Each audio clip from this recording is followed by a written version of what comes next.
CEO attends a charity event expecting just another night of networking, until he comes face to face with his college ex and realizes she's carrying his child. But before we dive into the full story, let me know where you're watching from and what time it is. Now subscribe to the channel and let's get started. The ballroom of the Prescott Hotel shimmers with crystal chandeliers and the gentle hum of polite conversation.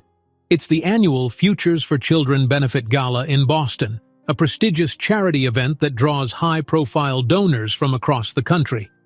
Among the throng of elegantly dressed philanthropists and corporate sponsors stands Nathan Fuller, a 29-year-old tech prodigy who founded a billion-dollar startup at just 22. Tall and confident in a tailored suit, he effortlessly commands attention wherever he goes. Nathan initially intended to make only a quick appearance, deliver a speech, pledge a generous donation, and then disappear back into his hectic schedule. But something about tonight feels different. Perhaps it's the faint undertone of nostalgia drifting through his mind as he scans the crowd. After all, Boston is the city where he spent his college years, forging relationships and memories he's never quite forgotten. The hostess on the stage welcomes everyone, explaining that the event's purpose is to fund educational programs for underprivileged kids. Nathan takes a moment to appreciate the cause. He's always believed in creating opportunities for the less fortunate. He checks the time on his smartwatch. Another hour, he tells himself, and then I'll leave. Suddenly, a flurry of activity by the entrance to the ballroom catches his eye. A poised, professional-looking woman in an understated black dress is guiding a group of volunteers. Her posture is familiar. Her hair, dark, pulled back into a sleek ponytail, sparks a distant memory. Nathan narrows his eyes, trying to place her face among the swirl of recollections from years ago. Moments later, the woman turns around to address a donor, giving him a perfect view of her profile.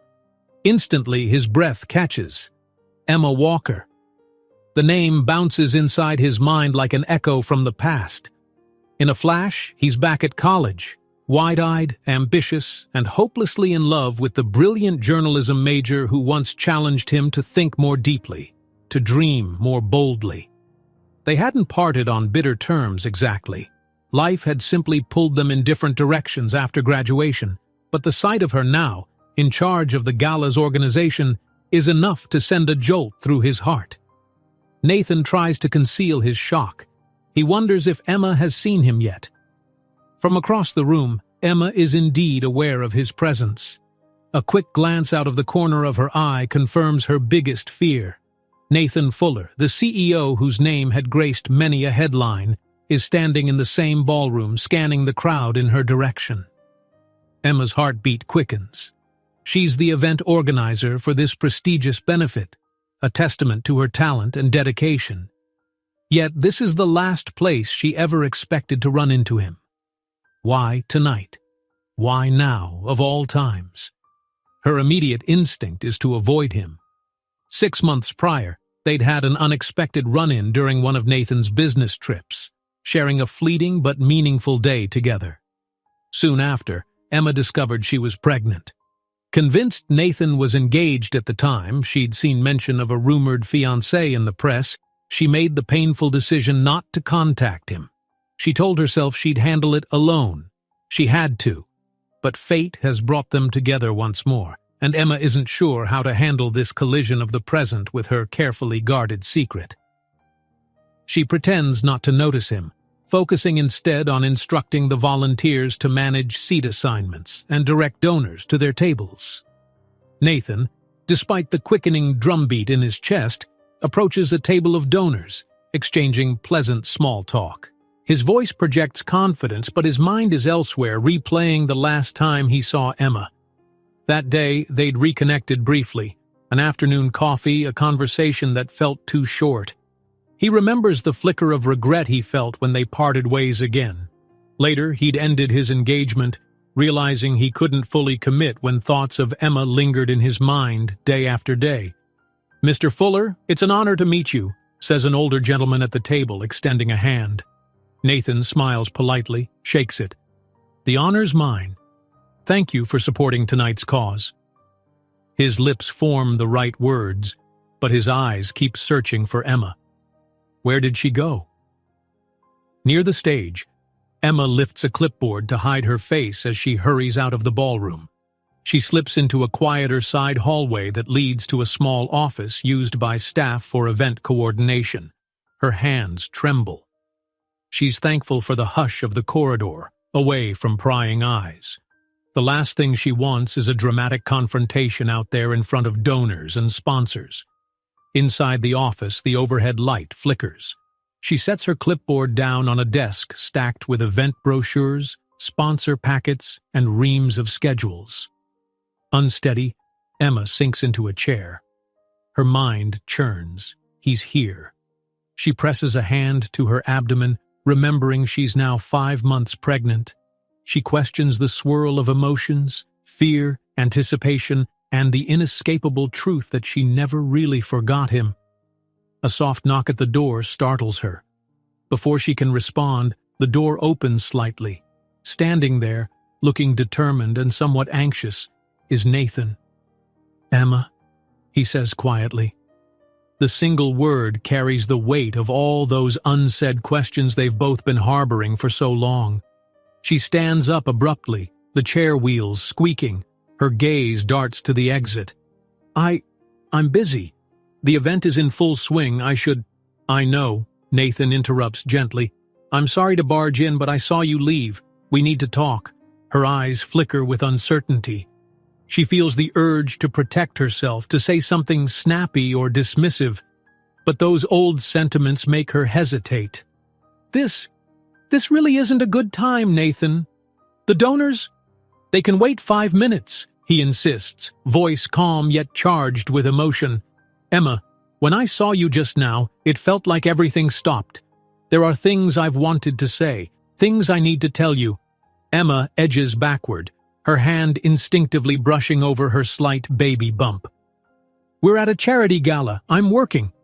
There's no time for a long discussion, especially not about the past." Nathan notices the tension in her stance, the way she's almost cradling her stomach without realizing it. A stray memory hits him. Didn't one of his associates mention that the event organizer was on partial rest a couple of weeks ago for health reasons? Could it be related to... "Emma," he tries again, stepping closer. "I ended my engagement months ago. I realized it wasn't right. I couldn't stop thinking about you, about that day we spent together." She stiffens. Her eyes reflect a swirl of conflict. "I thought you were still with her. The news, your social media posts. I assumed you were off planning a wedding."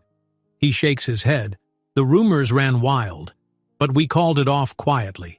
It was my fault that I never clarified it publicly. My PR team wanted to keep it discreet until the deal with my investors was sealed. God, Emma, I had no idea. I had no idea you'd think I was still with her." Her pulse pounds. Every fiber of her being screams to keep the truth hidden. Yet one glance at Nathan's worried expression melts her defenses.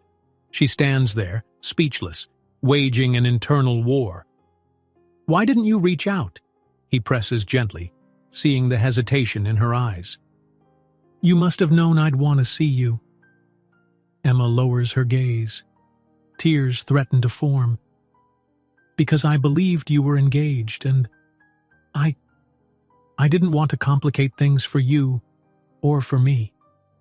Slowly, she rests a hand on her abdomen. Nathan follows her movement and finally notices the subtle curve. His heart seems to skip a beat. For a moment, his thoughts scramble. Is this? Could it be? He exhales softly, voice trembling with realization. "Emma, are you—" The door behind them suddenly pushes open. A volunteer pokes her head in, clearly anxious about the schedule. "Ms. Walker, the opening remarks are in 3 minutes. We need you at the podium." Emma nods, clearing her throat. She struggles to compose herself. "Right. I'll be right there." She meets Nathan's eyes again, emotions swirling. "We'll finish this later," she whispers, stepping past him. He wants to follow, to demand answers, but he stays rooted, allowing her the space she needs. As she disappears down the hallway, he can't tear his gaze from the place where she stood. The magnitude of possibility stuns him. Could the baby be his? Had she been alone in this all along? The echo of her retreating footsteps resonates in his mind like a countdown, pushing him to act. If there's a chance that Emma's child is his, Nathan knows he can't just walk away. Not this time. The applause echoes through the grand ballroom as the opening remarks conclude, but Emma Walker barely hears it. Standing behind the stage curtains, she steels herself for a series of introductions and acknowledgments. The evening is important. Dozens of underprivileged children rely on the funds raised here. Yet, her thoughts keep drifting to the man standing at the edge of the crowd. She casts a quick glance at Nathan Fuller, who appears distracted, his gaze fixed on her with unmistakable urgency. It's as if he's silently willing her to come closer to continue the conversation that was so abruptly cut short. The master of ceremonies calls her name. Taking one steadying breath, Emma steps onto the small stage. A sea of elegant faces and glittering attire greets her. Somewhere among them, Nathan watches. Her heart thrums with trepidation. She begins to speak, her voice clear despite the turmoil within. Good evening, everyone. My name is Emma Walker, and it's my honor to welcome you all to the Futures for Children Benefit Gala. She thanks the sponsors, highlights the children's mentorship programs, and speaks passionately about the importance of educational support. Applause rises at all the right moments. Donors nod in approval, but beneath her polished exterior, Emma's world feels like it's tilting. She can sense Nathan's eyes on her. When the segment ends, she hands the microphone back to the MC and exits to polite cheers. In her hurry, she nearly collides with a volunteer in the backstage corridor. Sorry, Emma mutters, hand pressed momentarily to her stomach. She needs a moment to breathe, to gather herself. Spotting an empty side room near the catering station, she slips inside. The room is dimly lit, filled with stacked chairs and boxes of gala supplies. Emma closes the door, leaning against it. She can't stop thinking about the conversation in the office, about how Nathan's face changed the instant he suspected she was pregnant. A swirl of conflicting emotions seizes her. Isn't this exactly the scenario she'd tried to avoid? She'd convinced herself that staying quiet was best. For him, for herself, for the baby. No more illusions of a fairy tale reunion. She'd do everything on her own. Her phone buzzes with a text from a coworker reminding her to check in with the caterers. She sighs, determination flickering. Focus, Emma, she tells herself. It's one night. Get through the event. Yet her mind betrays her, replaying that moment 6 months ago. How she and Nathan ended up laughing over old memories. How a simple coffee meetup turned into a tender, heartfelt day together. She remembers how even then, something inside her warned it was too risky. And now, here she is, 5 months pregnant, unable to stay hidden any longer. Just then, the door opens quietly. Nathan stands on the threshold, expression uncertain, but unwavering. I'm sorry. Again, I saw you come in here. We really do need to talk. Emma swallows hard. Her every instinct screams for her to maintain the professional facade. But there, under the hush of overhead fluorescent lights, face to face in a room nobody else even knows exists, the pretense crumbles. Nathan, please, not tonight. This gala is too important. People are watching. He closes the door behind him. All the more reason to talk somewhere private, he says softly. You've always put everyone else first, Emma, but you can't avoid this forever. His eyes flick briefly to her midsection. If you are pregnant, if it's my child. Tension surges, an unspoken question hanging in the air. She curls her fingers into her palm, scanning the boxes and stacked chairs as if they might hold an escape. Don't corner me like this, she says, voice trembling. Yes, I'm pregnant, and yes, it's yours. Nathan exhales, pressing a hand to his temple as if to steady himself against the magnitude of her words. 6 months ago, he struggles to find the right phrases.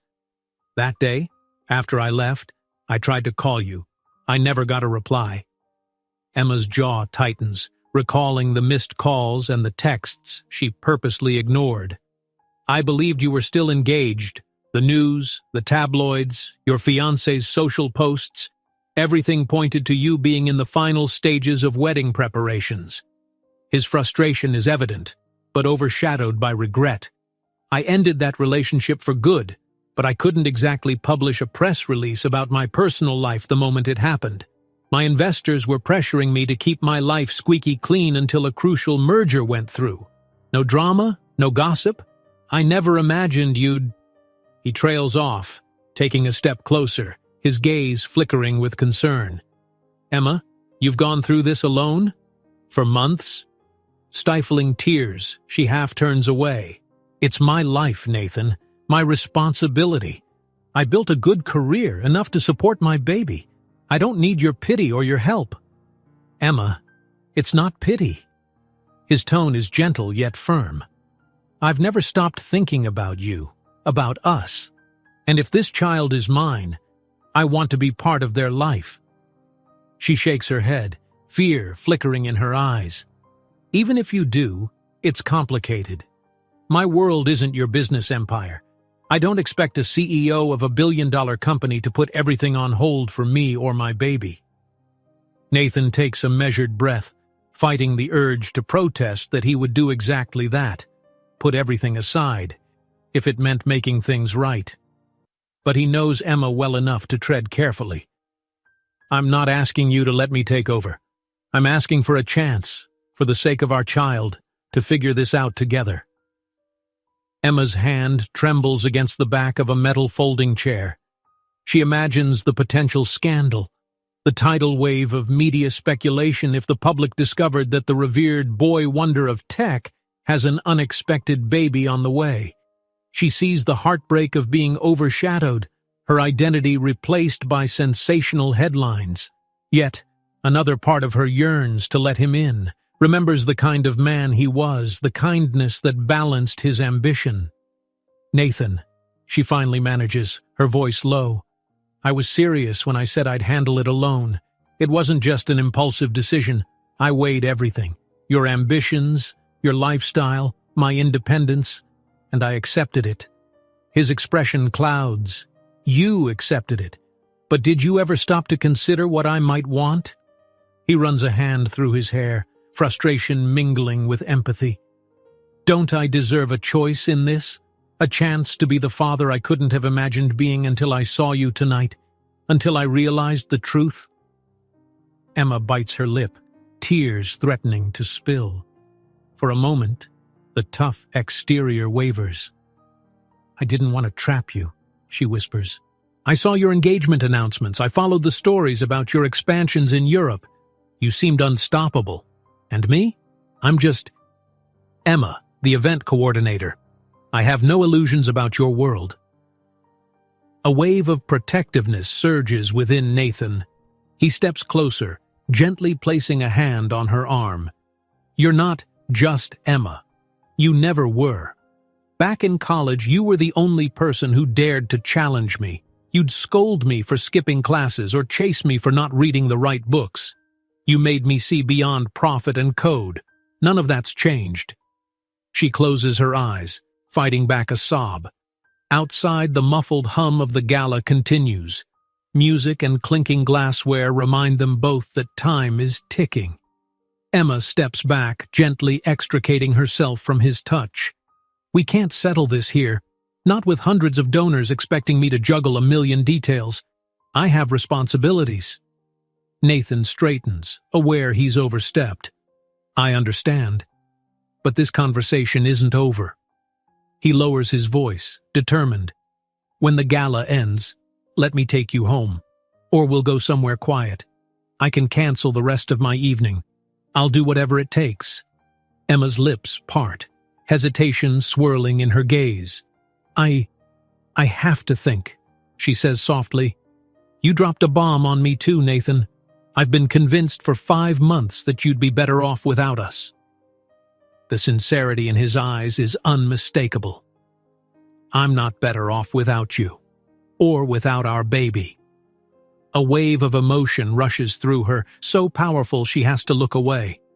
Before she can respond, a volunteer's voice calls through the door. "Ms. Walker, we need you for the keynote introduction in 2 minutes." "Coming," Emma calls back, voice shaky. She glances at Nathan. "I have to go." He nods, stepping aside. "I'll be here. Whatever you decide tonight, I'm not leaving without talking to you again." Quietly, Emma slips past him, returning to the swirl of the event.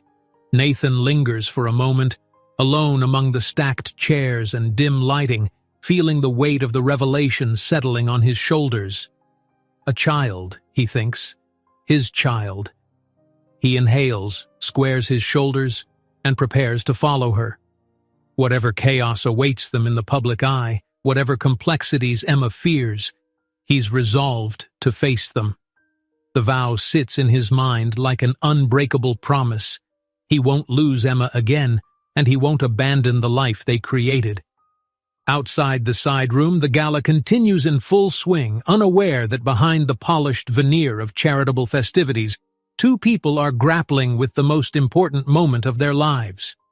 The main ballroom thrums with newfound energy after the keynote speech. Gentle orchestral music mingles with the hum of conversation, and tuxedoed waitstaff weave deftly through the crowd, offering champagne and hors d'oeuvres. Emma Walker stands near the stage, discreetly coordinating the next segment of the night, a live auction that promises to raise significant donations for underprivileged children. She forces a poised smile whenever a guest approaches, deftly answering questions and guiding them to their seats. Yet beneath her calm exterior, an emotional tempest rages. Just minutes earlier, she had confessed to Nathan Fuller, her once college flame turned billionaire tech magnate, that she was 5 months pregnant with his child. The magnitude of that conversation still reverberates through her, tinging every moment with tension. From the corner of her eye, Emma spots Nathan amid the crowd. He stands by a marble pillar, answering the queries of an older couple who clearly recognize him from magazine covers. Even as he engages them with polite small talk, his gaze flickers toward her. Emma pretends not to notice, turning away to greet another donor who extends a hand in welcome. "Ms. Walker!" A man's cheerful voice booms from behind. She spins to see Frank Mayweather, a longtime supporter of the charity. His broad grin and jovial air suggest nothing but good intentions. "Mr. Mayweather," she greets with warm professionalism, "thank you for attending again this year. We appreciate your ongoing generosity." Frank waves her gratitude aside. "Happy to help, my dear. I'm actually looking for that young tech wizard, Nathan Fuller. I hear he's going to match donations tonight, dollar for dollar. Is that true?" Emma's pulse quickens. She hasn't yet announced that arrangement publicly. Nathan must have decided it on the spot. Or perhaps he cleared it with the organization's board privately. Either way, the news is startling and inconvenient.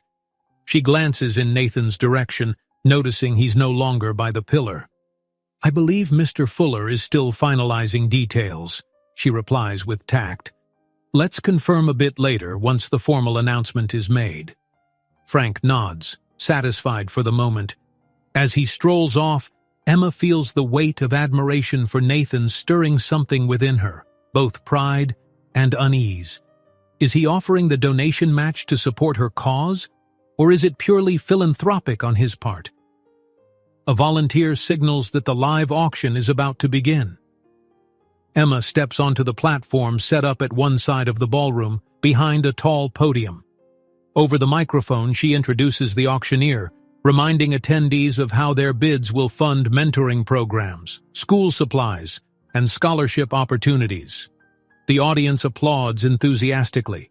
The lights dim, a spot illuminating a small elevated stage where each auction item will be presented. The first lot is unveiled, a private sailing trip around the Greek Isles. Bidding escalates with dizzying speed. Emma tries to focus on the progress, taking note of the big spenders in the room. She feels a pulse of relief whenever a paddle is raised. These funds will transform children's futures. The second lot is a weekend getaway in Napa Valley, culminating in a tour of exclusive vineyards. Hands pop up around the room, and the auctioneer's voice rises in excitement. Emma glances toward the back, locking eyes with Nathan. He stands next to two of his colleagues, fellow tech entrepreneurs perhaps, and he's listening intently. His eyes flick toward her momentarily. She tears her gaze away, cheeks warming. Halfway through the auction, a hush falls as the staff reveals a coveted art piece by a celebrated contemporary painter. The bright swirls of color on the canvas catch the overhead lighting, sparking murmurs of admiration among the crowd. Bidding starts high. Emma's heart leaps when, near the back, she hears the auctioneer call out, "$300,000 from Mr. Nathan Fuller." A buzz ripples through the guests. Emma's breath catches. Nathan lifts his paddle, wearing a determined expression. Another donor counters with $350. Nathan raises it again to $400. Whispered excitement travels the length of the room. Some people appear shocked by his eagerness. At last, the hammer falls. The art piece sells to Nathan for a stunning sum. The audience erupts in applause while the cameras click, capturing the moment for society pages and online bulletins. Emma's heart clenches, battling conflicting thoughts. Pride in seeing her charity's cause benefit from Nathan's wealth, and wariness that more entanglements will bind them. When the auction ends with a record total raised, Emma steps forward to thank the donors.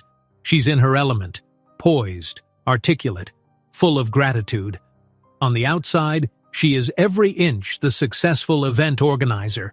Inside, her mind spins with possibilities. What will happen after tonight's festivities? How will she handle the conversation to come? The crowd disperses for a short intermission. Guests mingle, sipping wine, admiring the newly purchased items on display. A cluster of photographers hovers near Nathan, snapping pictures. Before she can slip away to check on behind-the-scenes details, Emma feels a presence at her side. She turns to see Marissa, a longtime friend and fellow organizer. Marissa's eyes widen with quiet concern. "You doing okay? You look a bit pale." Emma forces a tight smile. "Long day. Just need some water, I think." Marissa offers her a bottle. "You're usually a rock at these events, but I can tell something's up. Is it that VIP who keeps staring at you?" Emma's throat tightens. She swallows, deflecting. "Old acquaintance from college, that's all. We're talking." Marissa's brow furrows, but she respects Emma's boundaries enough not to pry further. "Well, if you need anything, let me know. The night's almost over. Just have to get through the last announcements, then we're free." Emma nods, grateful for the supportive presence of a friend who won't push her too hard. "Thanks, I will." As Marissa walks away, Emma checks her watch. Less than an hour remains until the formal program ends. She goes through her mental to-do list, present the final fundraising total, thank the top donors individually, ensure the staff handles gift bags. Meanwhile, in the back of her mind, Nathan's words echo, "When the gala ends, let me take you home." She's not sure how to respond. Half of her wants to retreat into the protective bubble she's built for herself, avoiding scandal, heartbreak, or the vulnerability of letting him see how scared she truly is. The other half acknowledges that she's never been good at shutting Nathan Fuller out. A few minutes later, a flurry of curious glances ripples through the banquet hall. Over near the small stage that was used for the auction, Nathan steps up to the microphone. The soft clinking of glasses fades as people sense something big is about to happen. Emma's heart leaps. She didn't schedule any cameo from him at this juncture. Nathan's poised, a slight tension in his jaw. Cameras swivel to capture his every move. "Good evening," he begins, voice echoing across the hushed room. "As many of you know, I'm Nathan Fuller, founder of Visionaire Tech. I'd like to commend Ms. Emma Walker and the entire Futures for Children team for hosting a spectacular event. Let's give them another round of applause." A hearty ovation follows, and Emma feels her cheeks burning under the flattering spotlight. When the applause subsides, Nathan continues. The work this organization does resonates deeply with me. Education shaped my life. Without scholarships and mentors, I wouldn't be standing before you. This cause is personal, which is why I've decided that Visionaire Tech will match every donation tonight, dollar for dollar, up to 1 million. Gasps ripple through the audience. Emma's eyes widen in genuine astonishment. She'd suspected a large contribution, but matching the entire night's haul, especially after already spending hundreds of thousands on the auction, feels monumental. A surge of excitement courses through the crowd. Reporters rush forward, snapping more pictures. The event MC steps in, praising Nathan's generosity. Donors look positively giddy at the notion that their contributions have effectively doubled in impact. Emma can't help but admire the magnitude of his gesture, yet a storm of conflicted thoughts brews within her. While the philanthropic act is extraordinary, is Nathan doing it purely out of altruism, or is there a deeper motive? Part of her wonders if he's declaring in the only way he knows how that he's committed, not just to the organization, but also to the child he's only just discovered. Emma draws in a shaky breath. The final portion of the gala begins, dinner service. Guests take their assigned seats around beautifully decorated tables. Nathan, however, moves through the throng in search of Emma. She senses him before she sees him. The hair on her arms prickles. When their eyes finally lock, it's as if the rest of the room fades. The swirl of elegantly dressed figures becomes background noise. He inclines his head, silently asking if they can talk. Emma, equally speechless, nods. She slips away from the table of donors she was greeting, motioning for him to follow her to a quieter corridor near the coat check. There, under soft overhead lights, the tension feels more intimate, charged. Her pulse hammers. She clears her throat. That was, unexpected. Matching all donations up to 1 million? Nathan shrugs lightly, sliding his hands into his pockets. I wanted to support you, support the kids' futures. She bites her lip, scanning his face for hidden intentions. It's incredibly generous. The organization will be overjoyed. An awkward beat passes. He gently steps closer. This doesn't have to do with me trying to buy your forgiveness, if that's what you're thinking. I've always cared about causes like this. You know that. Despite her internal turbulence, Emma nods, remembering how back in college Nathan once organized a coding workshop for local underprivileged teens, refusing to take any credit. Even then, he believed in giving others a chance. That conviction had drawn her to him initially. He lowers his voice. Emma, about tonight, about us. I know you have your own life now, your own plans. But I meant what I said earlier. I'm not going anywhere. I want to be in our child's life. I have to be. Tears well in her eyes and she blinks them back fiercely. Before she can respond, the MC's voice booms through the hallway speakers, announcing the final donation tally and urging all guests to reconvene for closing remarks. Emma sighs, swallowing the lump in her throat. It's time to wrap this up. She steadies herself, attempting a calm expression. Afterwards, maybe we can go somewhere. Talk more.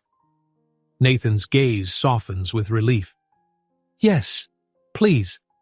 She nods, turning on her heel. But before she steps back into the bright clamor of the gala, Emma pauses. In a voice barely above a whisper, she says, Thank you, Nathan, for caring, for everything. He opens his mouth, but no words come. She's already gone, blending into the swirl of tuxedos and gowns. Alone in the corridor, Nathan exhales a breath he'd been holding. Though the night is nearly over, he senses that for them, this is only the beginning, the start of a journey filled with unknowns, a path they'll have to navigate together if they want to find redemption, and perhaps a renewed sense of belonging in each other's lives. The final announcement of the evening stirs a thunderous ovation among the elegantly dressed guests. Emma Walker, standing at the podium for her closing remarks, offers a gracious smile, her heart pounding for reasons far beyond the success of the gala. Lights flash as donors pose for pictures, and the hush of polite chatter vibrates with excitement about the record-breaking funds raised. "Thank you all, from the bottom of my heart," Emma says into the microphone, her voice resonant despite the myriad thoughts colliding in her mind. "With your generosity and Mr. Fuller's remarkable donation match, this organization can expand its mentorship programs and offer scholarships to children in need. Your presence tonight truly changes lives." A standing ovation follows. Emma's chest tightens with a cocktail of pride and anxiety. Amid the applause, she spots Nathan Fuller standing at the back, hands together in a measured clap. He meets her eyes, an unspoken promise hanging between them, a vow to have the long overdue conversation before the night ends. As soon as she steps off stage, staff members and volunteers close in to congratulate her, peppering her with questions about next year's event or potential corporate sponsors. She navigates the crowd with a polite nod and smile, but her focus remains on the hallway where Nathan promised to wait. "Emma!" calls a breathless volunteer, hurrying over with a clipboard. "We need your signature on the final auction settlement form, and we have a journalist from the Daily Ledger asking for a quick interview." Emma clenches her jaw, resisting the urge to glance at her watch. Time is slipping, and she can almost feel the tension rising like an electrical current in the air. Still, she forces herself to keep composure. "Send the auction papers to my office. I'll sign them tonight. As for the interview, where is the reporter?" "By the coat check," the volunteer replies, hurrying off to handle another task. Emma threads through the thinning crowd, greeting a few last-minute donors as they depart. The entire evening has been a whirlwind of generosity, but also a test of her emotional resilience. She passes the coat check, expecting to see a reporter with a press badge. Instead, she finds Nathan leaning against the wall in a quiet corner, jacket draped over his arm as if he's been waiting for her. They lock eyes, and for a moment Emma forgets what she's supposed to do next. The chaos around them recedes, leaving only the tension in his gaze and the flutter of her own pulse. "Hey," he says softly. "Did the event officially wrap up?" She nods, tucking a stray strand of hair behind her ear. "Yes. The volunteers will handle the cleanup and leftover details. I should—" She hesitates, scanning the corridor. "I have one more person to speak with, someone from the Daily Ledger, but that shouldn't take long." Nathan inclines his head. "I'll wait. Take your time." Emma's heart does a little somersault at his unwavering patience. She pivots away, scanning the room for that elusive journalist. Eventually, she finds a young woman with a camera bag slung over her shoulder, flipping through notes on a phone. They exchange quick introductions. The reporter, bright-eyed and eager, asks about the impact of the newly raised funds, the importance of corporate partnerships, and the significance of Mr. Fuller's match. Emma delivers polished answers, seamlessly weaving in the charity's mission. At the end of the interview, the reporter lowers her phone. "Just one last question. Off the record," she says, eyes darting momentarily in Nathan's direction. "Are you and Mr. Fuller? There's some buzz about whether he attended tonight specifically to support you." Emma's cheeks flame. "He and I attended the same college. We're old friends," she offers diplomatically. "I'm grateful for his contribution to the cause." The reporter nods, evidently aware there's a story beneath the surface, but not pressing further. "Thank you for your time." Emma departs with a courteous smile. Inside, she wonders how long it'll be before rumors swirl. Photos of them glancing at each other could feed a dozen speculative headlines. But there's no turning back now. Returning to the coat check area, she nearly collides with Nathan, who's stepped forward, worry etched in his face. "Everything okay?" he asks, his tone laced with concern. That reporter seemed pretty inquisitive. Emma's lips twist in a wry smile. "It's fine. She wanted a soundbite about the donation match, then a little personal question, but I handled it." He nods, but something in his eyes suggests he's uneasy about the looming media spotlight. Despite it, he keeps his voice gentle. "Where to now?" Emma inhales. The question carries weight. It's not just about stepping outside, but about crossing a threshold in their relationship, deciding whether to talk, to reveal everything, and to hear his side. "Let's get out of here before someone else corners me," she says quietly. "We can take my car. I'll text Marissa to lock up." Nathan pats his jacket pocket, likely where he's stowed his car key fob. "I should probably ask my driver to wait. But if you prefer your car?" She musters a small, grateful smile. "My place isn't far from here. I'd rather avoid any more attention." Translation: I want a private conversation, away from photographers and curious volunteers. They head outside through a staff exit, slipping into the cooler night air that wafts across the deserted side alley. City lights illuminate the asphalt in soft hues of gold and blue. Emma leads him to her modest sedan, which feels worlds away from his sleek, chauffeured lifestyle. She unlocks the car with a beep, and they climb in. The quiet click of doors shutting underscores their sudden isolation from the bustling gala. Silence drapes over them as Emma starts the engine. She grips the steering wheel with tense knuckles. Her mind reels at the reality of what they're about to do.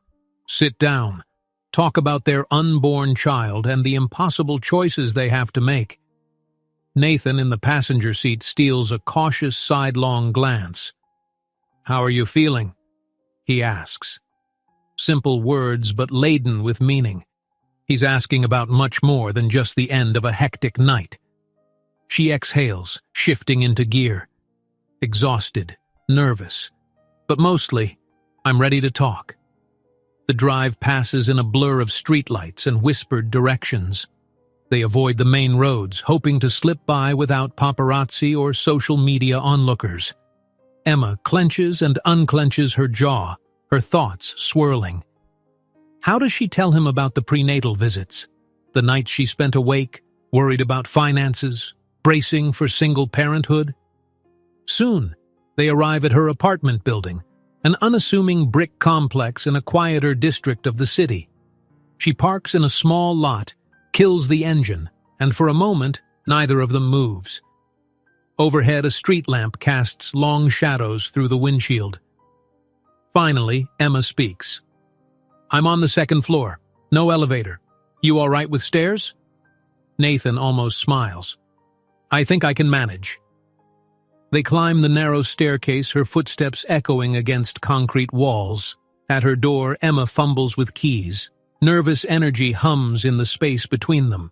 She can't quite believe that Nathan Fuller, the man whose face graces business magazines, is about to see her modest, lived-in apartment, the one decorated by bargain furniture and thrift store finds. The door swings open, revealing a cozy living area dimly lit by the glow of a small table lamp. The decor is simple, personal touches scattered around. A knit blanket draped over the sofa, framed photos of Emma with friends, a stack of event planning notes strewn across a coffee table. She flips on a light, taking in a shaky breath. Nathan steps inside, gaze gentle. "This is nice," he says, sincerity in his tone. "Feels like you." Emma can't help a self-conscious laugh. It's far from a penthouse or a mansion, but it's home. She drapes her coat over a hook and gestures toward the couch. "Please sit." He does so, resting his elbows on his knees, scanning the space. Emma perches on the opposite side, a cushion separating them. For a beat, neither speaks. The only sound is the distant hum of traffic outside. Finally, Nathan breaks the silence. "Emma, I know I keep saying it, but I'm sorry for not being clearer about my relationship status, for not finding you sooner. If I had known you were pregnant—" She cuts him off gently, her voice quivering. "I wouldn't have told you even if I knew you'd ended your engagement. I was set on protecting you, or at least that's how I justified it to myself." She rubs her forehead, memories flooding back of the confusion and heartbreak when she saw tabloids announcing his wedding date. I kept thinking I was sparing everyone from a scandal, but mostly, I was scared of getting hurt again. Nathan's eyes brim with empathy. I wish you hadn't gone through that fear alone. Whatever our complications, I wouldn't have wanted you to shoulder it by yourself. A tear slips down her cheek, and she quickly brushes it away. Sometimes I hated you, she confesses, voice trembling. I hated that I still had feelings for you, that I resented your supposed new life, and then I hated myself for caring so much. Nathan moves nearer, closing the gap between them on the couch. I never stopped caring for you, Emma. The moment I saw you at that coffee shop 6 months ago, I realized I was making a mistake in my engagement, but you disappeared the next day. I tried to reach out. She nods, remembering the string of missed calls she'd ignored, too hurt to pick up. I blocked your number on impulse, she admits. Seeing you again made everything feel so unfinished. The confession hangs in the air. Nathan lets out a shaky breath, gathering the courage to say what he's held back all evening. So now we have a baby on the way, he whispers. The words linger, echoing in the quiet apartment. He lifts his gaze to her. I want to be here for you, every step of the way. Doctor's appointments, ultrasound visits, late-night cravings, anything. Will you let me? Emma inhales sharply, emotions colliding. I'm not sure how, she says with raw honesty. My life isn't set up for the spotlight, and your world is massive. It chews people up, spits them out. If this goes public, my job, my privacy, everything changes. He dips his head, acknowledging the truth. It will be complicated. The media might swarm, but I can protect you, shield you as much as possible. My public relations team can manage the story. He sees the doubt clouding her face. I know that doesn't sound comforting, but I promise I'll do whatever it takes to keep your life from becoming a tabloid spectacle. She studies his features, the sharp angles softened by earnestness, the concern etched in his brow. What about your investors? Your board? Weren't they the ones who demanded you maintain a squeaky clean public image? A faint, ironic smile touches his lips. My breakup with my former fiancé was already a curveball for them. This might be another, but I'm not letting corporate pressure dictate my personal life anymore. Too much is at stake. Her throat tightens. She wants to believe him, to trust that he's willing to weather the storm. But a decade of fending for herself, plus the heartbreak of watching him seemingly move on, has built a fortress around her vulnerability. You say that now, but there's a long road ahead, she murmurs. I know. He lifts a hand, hesitates, then gently touches her arm. It's a question, asking for permission to be closer. She doesn't pull away. Emma, I'm not just offering to write checks. I'm not just offering fatherly duties on weekends. I'm talking about us. Maybe it's naive, but I still care about you. I never stopped. Tears threaten again.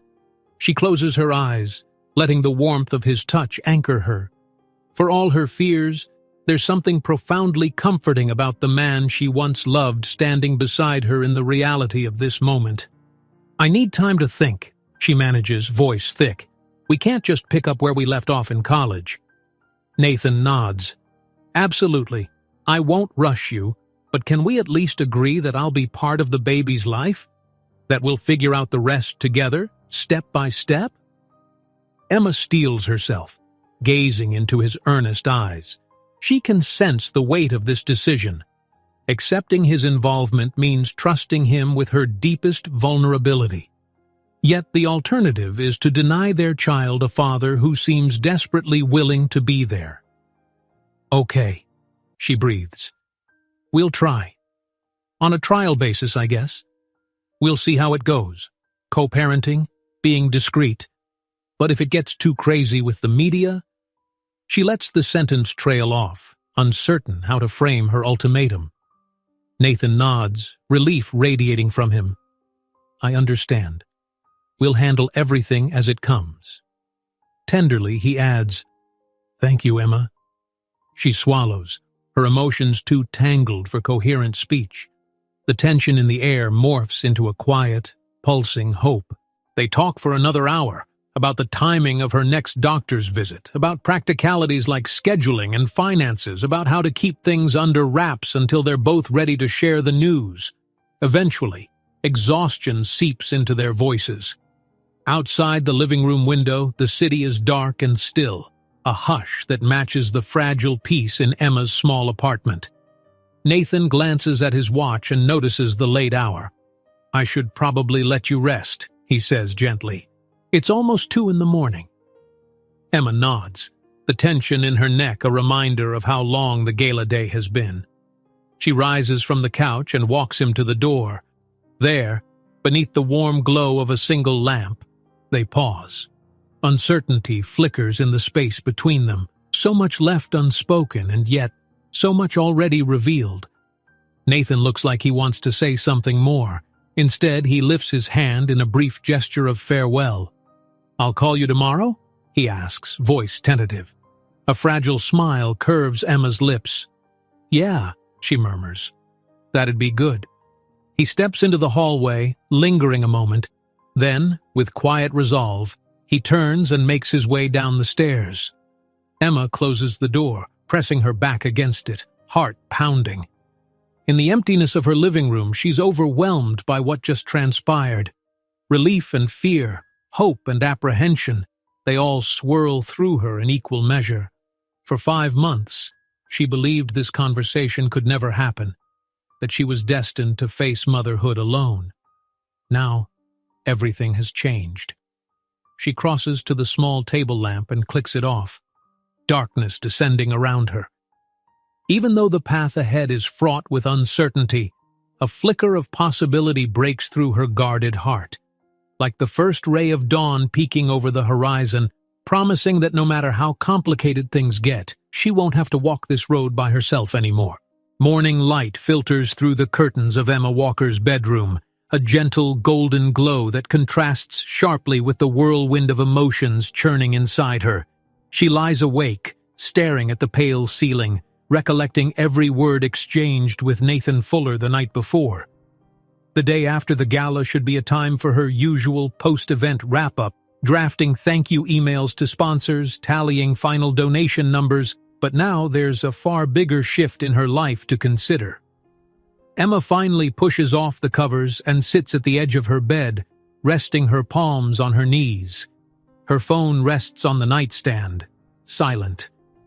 She wonders if Nathan will call her first, or if she should reach out to him. A twinge of anxiety twists in her stomach. She has so many questions. How they'll handle the pregnancy reveal, whether she's truly ready to let him into her guarded world, whether his bold statements about stepping away from corporate pressure can hold up under real scrutiny. Taking a steadying breath, she tells herself there's no immediate deadline for final decisions. They agreed to figure things out step by step.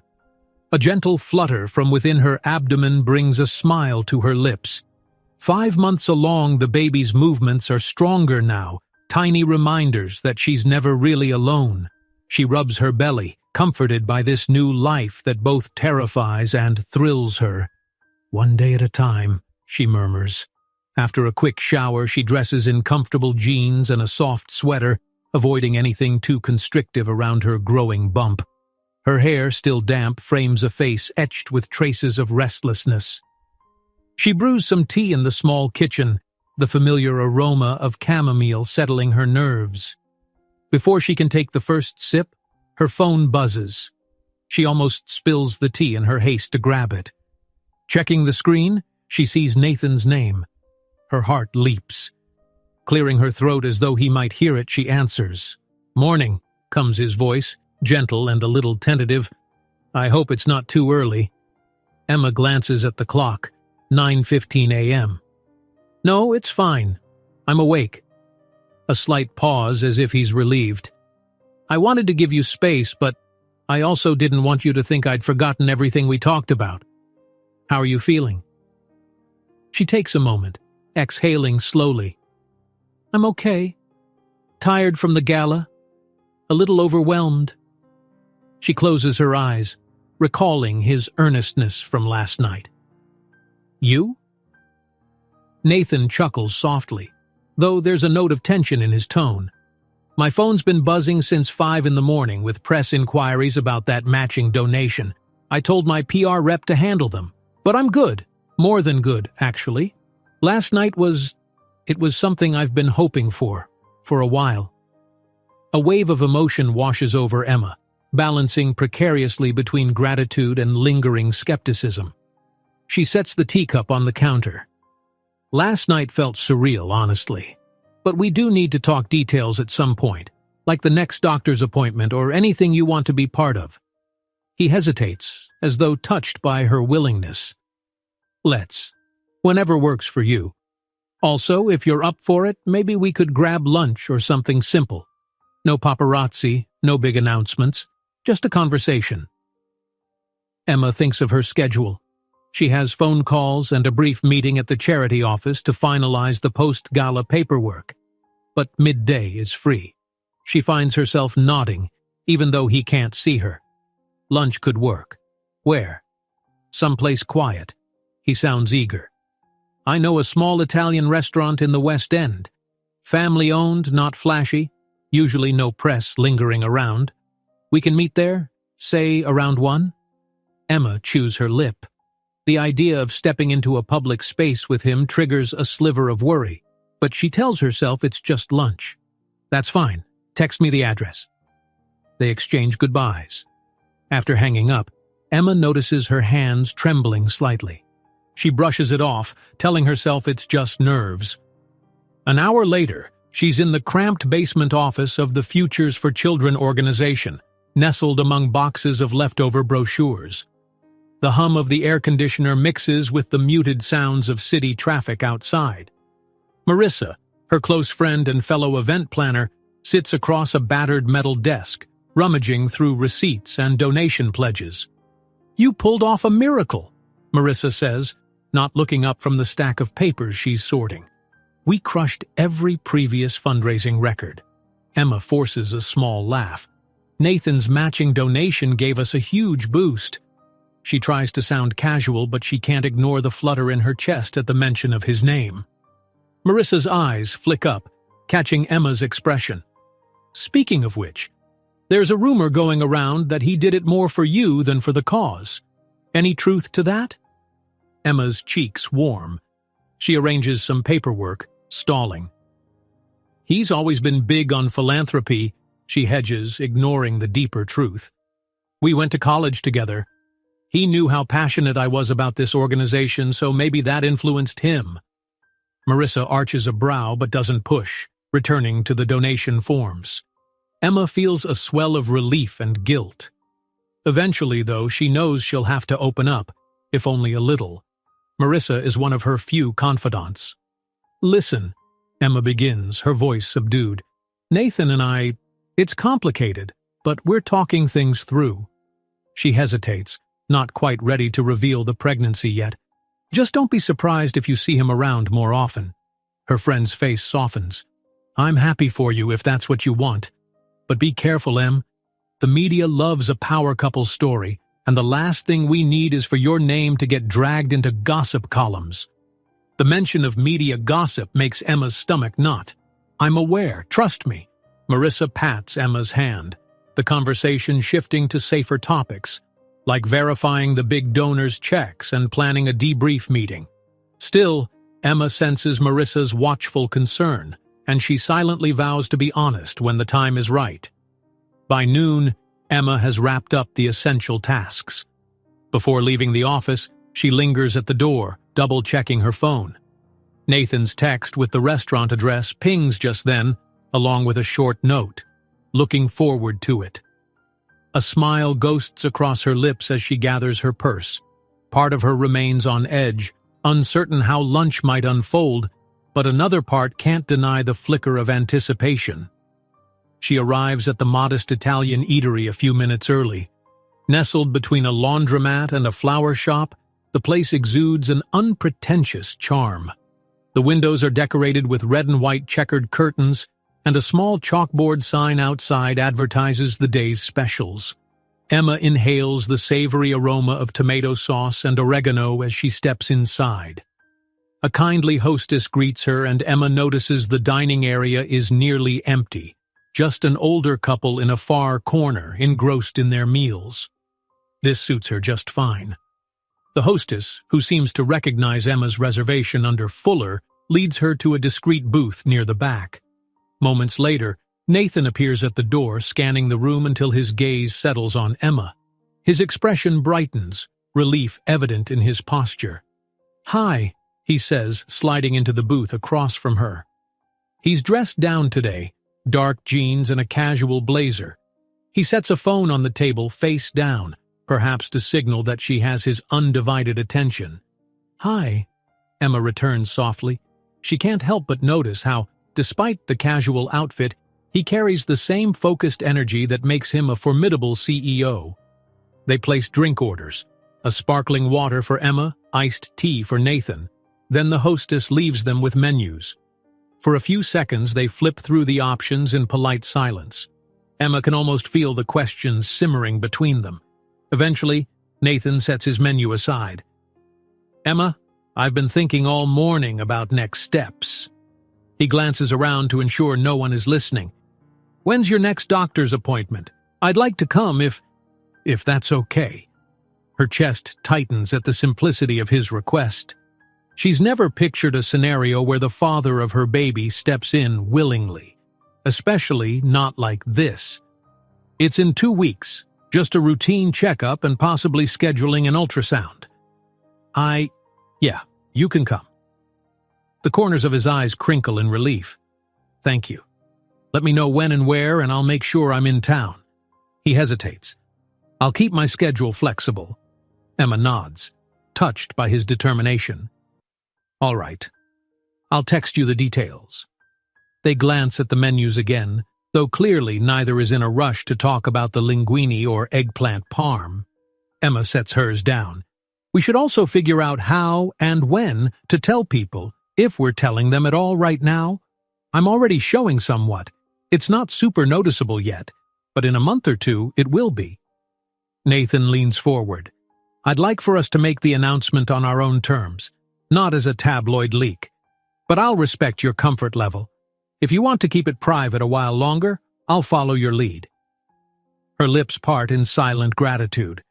After all her fears about being overshadowed by Nathan's fame, hearing him offer her the reins in this decision means more than she can express.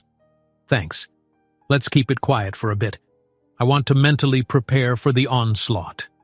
He nods, a flicker of regret crossing his face.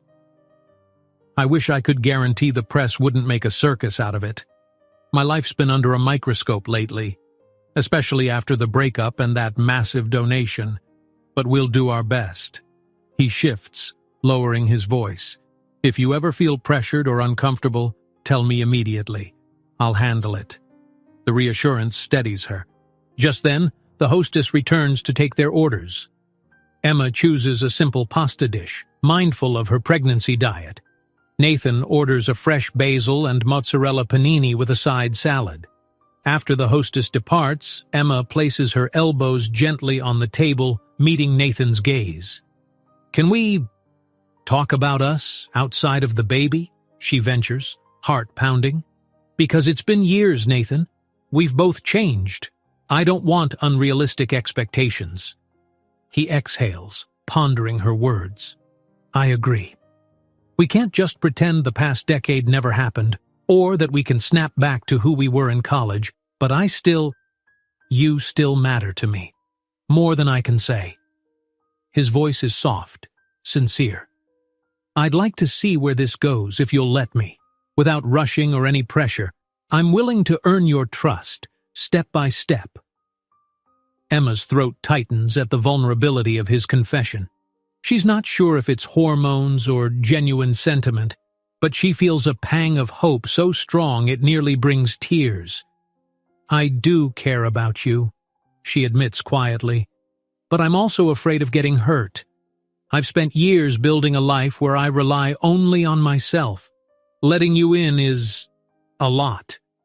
"I know," he says, voice gravelly with emotion. And I'm not asking you to tear down your walls overnight. Just let me be here, in your life. Not as some distant father figure, but a friend. Maybe more. We'll go slow. Emma inhales, steadying herself. Their conversation is interrupted by the waitress delivering the drinks.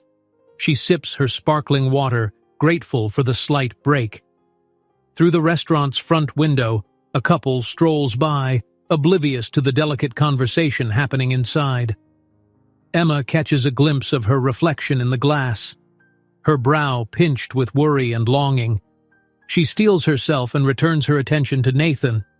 Her voice emerges softer than she expects. All right, we take it slow. Keep the pregnancy quiet for now, and you'll come to the next appointment. She taps her fingertips nervously on the table, one step at a time. Relief blooms across his face, and for a split second Emma recognizes the bright-eyed college student he used to be, back when their entire future felt open and brimming with possibility. The server arrives with their plates, and Nathan murmurs a thank you, returning his gaze to Emma with quiet gratitude. They begin their meal in a gentle hush, occasionally exchanging small smiles. The tension that once hung between them now starts to recede, replaced by a tentative sense of partnership.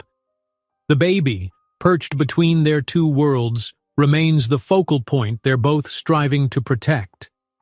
In that unassuming Italian restaurant, their fragile truce takes shape, a promise to meet uncertainty together, to navigate the complex weave of public image and personal devotion, and to rebuild what was once lost in the bright shadow of their separate ambitions. Though the road ahead is long and complicated, for the first time in months, Emma feels less alone. Nathan's presence, cautious yet determined, signals that maybe, just maybe, they can bridge the gap between fear and hope. The baby's gentle flutters within her feel like a quiet affirmation, echoing the same question that's lighting up Emma's heart. Could this be the start of something real and lasting after all? The next 2 weeks feel like a delicate balancing act for Emma Walker. By day, she's busy wrapping up final gala tasks at the charity's modest office, preparing sponsor reports, sending thank you notes, and tallying the record-breaking donations. By night, she's home in her small apartment, wondering when and how her once comfortable solitude will shift into co-parenting, something she's never done before. Her phone buzzes more frequently now. Sometimes it's Nathan Fuller, checking to see how she's feeling, or asking if she needs help with errands. Other times, it's discreet inquiries from the charity's board, curious about how she single-handedly secured such a massive donation match. Emma fields both lines of questioning carefully. Although she and Nathan agreed to keep the pregnancy hidden for now, she's well aware that rumors swirl in the philanthropic circles.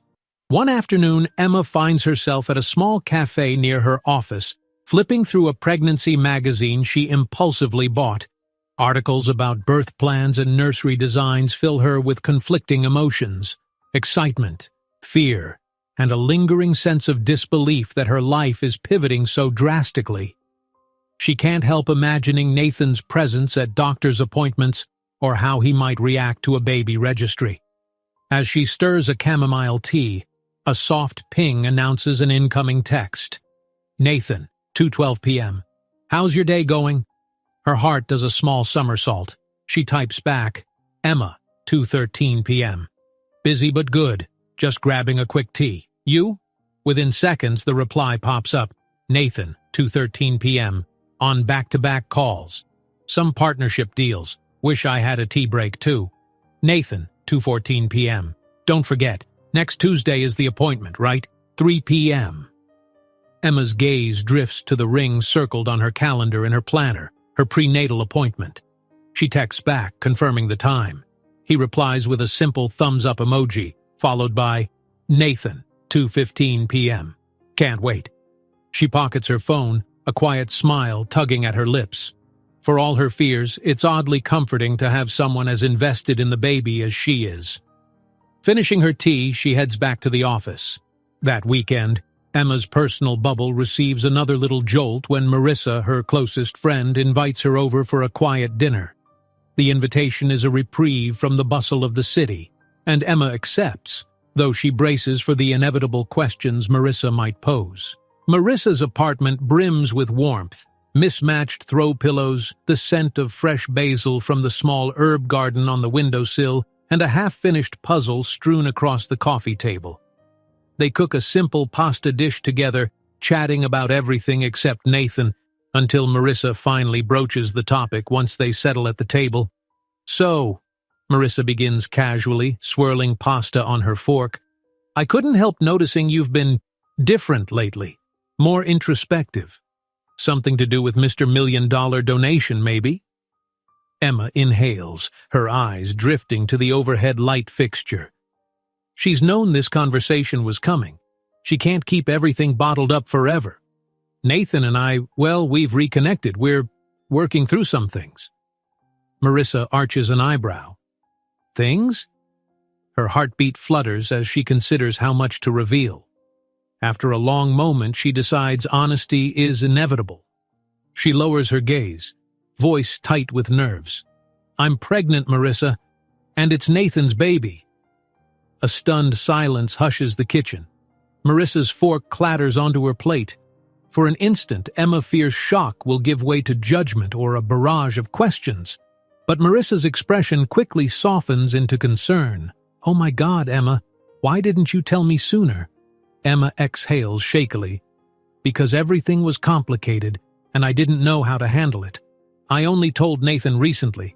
At the gala, actually. He thought I was married or engaged. We both had misconceptions." Marissa leans forward, eyes brimming with empathy. "So, what's the plan now?" Emma shrugs, tears pricking her eyes. "We're figuring it out. We want to keep it private for a while. He's coming with me to the next appointment. We're not sure how we'll handle the public side of things. His name draws attention." Marissa reaches across the table, covering Emma's hand. "Hey, you don't have to have all the answers right now. But I'm here, okay? Whatever you need." Relief floods Emma.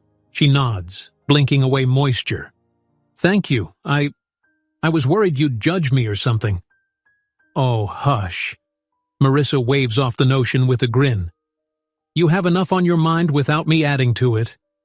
Just promise you'll keep me in the loop. No more bombshells 2 weeks later, deal?" Emma laughs, the tension dissipating. "Deal." Their conversation shifts to lighter topics. Baby name ideas, potential cravings, how Nathan's presence might or might not fit into Emma's daily routine. When Emma finally leaves that night, she feels lighter, like she's given herself permission to have a support system beyond the fragile alliance with Nathan. It's a start, she thinks, one step at a time. Tuesday arrives in a blur of mild morning sickness and administrative errands. By 2:45 p.m., Emma is seated in a pastel-toned waiting room at the obstetrician's office.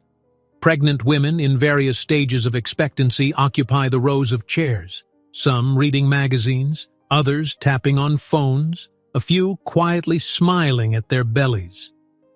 Emma clutches her small purse, a tingle of nerves dancing in her stomach as she glances at the clock. Where is Nathan? Just then, the waiting room door opens, and there he is, slightly out of breath, dressed in business casual attire, with an apologetic smile curving his lips. "Hey," he breathes, taking the empty seat beside her. "Sorry. Traffic from my last meeting was insane."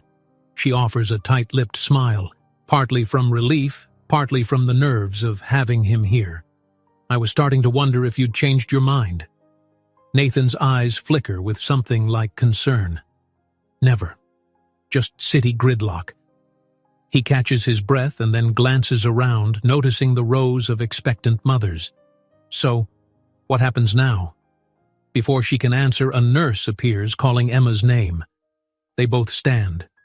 The nurse, a friendly woman in her 40s, leads them down a hallway and into a small exam room. The walls are adorned with diagrams of fetal development, and the exam table is covered in a crisp, crinkling sheet of paper. A machine for ultrasounds stands in the corner, cables coiled neatly. Emma's doctor enters shortly after, smiling warmly at Emma, then nodding politely at Nathan. Dr. Collins has a reassuring presence, her short, curly hair framing a face that radiates experience and kindness.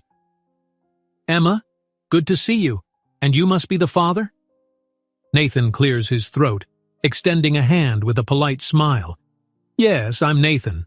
Dr. Collins shakes his hand. "Nice to meet you." She turns to Emma, scanning the notes in her folder. "So this appointment is a routine check, right? We'll measure your vitals, go over any symptoms. Possibly do a quick ultrasound if we need to check on the baby's growth." Emma nods, heartbeat thudding. She glances at Nathan, who gives a small, encouraging smile. For the next few minutes, Dr. Collins performs all the standard checks: blood pressure, weight, a few questions about diet, and any discomfort. Emma answers dutifully, hyper-aware of Nathan's watchful eyes. Then Dr. Collins gestures to the ultrasound machine. "Why don't we take a quick look? Nothing too in-depth today, but it'll let us confirm the heartbeat and measure baby's growth." Nerves tangle with excitement as Emma shifts onto the exam table and lifts her sweater enough to expose her midsection. Nathan hovers close, mindful not to crowd the doctor's workspace, but Emma can sense his anticipation in the tension of his posture. Dr. Collins squirts a cool gel onto Emma's belly and moves the transducer wand carefully across. Within seconds, the monitor flickers with grainy black and white images, small movements in a mysterious swirl. Dr. Collins points out the baby's head, arms, and a flickering heartbeat that pulses like a tiny beacon. "Everything looks good," she murmurs, adjusting the angle. "Strong heartbeat, measuring right where we want at this stage." Emma's eyes mist over. No matter how many times she's seen these scans, each glimpse of her child feels like a miracle. Her gaze darts to Nathan, whose expression is transfixed, equal parts awe and wonder. He leans closer, voice hushed. That's them?" Emma barely manages a nod. She can see tears threatening in his eyes, too. The reality of the moment hits her with exquisite force. This is no longer just her journey, but theirs, a fragile, hopeful thread weaving them together. Dr. Collins prints a couple of images, handing them to Emma with a reassuring nod. "Baby's healthy. Keep doing what you're doing and make sure you're following up with the prenatal vitamins we prescribed." Emma wipes away the gel, heart buoyed by relief. The doctor steps out briefly to let her get sorted, instructing them to schedule the next visit at the front desk. Nathan gently helps Emma sit up, his face still etched with quiet amazement. "Thank you," he whispers, voice trembling. "Thank you for letting me be here." She meets his gaze, something soft and unguarded flaring within her. "I'm glad you came." The hush of the small room magnifies the thump of her heart. She glances down at the ultrasound photo. "It's different when someone else sees what I've been feeling these past months." Nathan swallows hard, a tentative hand hovering over Emma's belly. "Is it okay if he asks, his meaning clear. She nods, sliding forward so his palm can rest gently on the curve of her abdomen. Though the baby's movements aren't constant at this stage, a faint flutter stirs, as though responding to his touch. Emma's breath catches, tears welling in her eyes. For a long moment, the two of them linger there, connected by that small life nestled between them. Eventually, Dr. Collins knocks and re-enters, smiling politely at the tender scene. Emma stands, adjusting her sweater. She and Nathan follow the doctor out into the corridor, discussing scheduling details with the receptionist. Nathan immediately volunteers to handle any insurance queries or additional fees. Emma flushes, half touched, half unsure if she wants him taking charge, but in the end, she allows it, relieved not to juggle finances alone. They exit into the bright afternoon sunshine. The city hustle seems jarringly at odds with the emotional reverence they just experienced. Nathan escorts Emma to her car, a gentle hand at her elbow. "You okay to drive?" he asks softly. She nods, though her mind is still spinning. "Yeah, That was big." Nathan's expression overflows with empathy. It really was. He hesitates, stepping around to face her more directly. Listen, I have to get back to the office for a late meeting, but can we talk tonight? Maybe dinner? My place, if that's easier? Or I can bring takeout to your apartment. Whatever you prefer. She studies him, recalling the swirl of questions still unanswered. Yet the ultrasound memory glows in her mind like a beacon of promise. Maybe it's time to let him in further. Come over around 7, she decides. We can pick up where we left off. A relieved grin crosses his face. Perfect. I'll grab some decent food on the way. Any cravings? Emma bites her lip. Thai might be good. She shrugs sheepishly. I've been craving curry for a week. He chuckles. Then Thai it is. He dips his head in a subtle goodbye, then steps away. See you soon. She gets in her car, watching as he strides off toward the parking garage across the street. Despite her guarded heart, a new warmth spreads through her, tethering her to a sense of hope she hasn't felt in years. As she starts the engine, the ultrasound photo on the passenger seat catches her eye. In a city full of noise and ambition, she and Nathan have carved out a quiet, profound connection for the sake of a child neither of them expected. And for the first time, Emma allows herself to imagine a future where she doesn't have to face every battle alone. A future where their fragile partnership might grow into something stronger and more enduring, just like that fluttering heartbeat on the screen. A soft knock on the apartment door signals Nathan Fuller's arrival, right on schedule, 7 p.m. exactly. Emma Walker sets down the plates she's been arranging on her small second-hand dining table. Her pulse quickens. Although she's spent time with Nathan over the last 2 weeks, exchanging texts, meeting briefly for lunch, this evening feels more momentous. It's their first real attempt at a quiet, domestic moment together since learning they're going to be parents. Emma crosses the modest living room in a few strides, stopping to steady her breath before unlocking the door. Nathan stands in the hallway, a paper bag with Thai food in hand.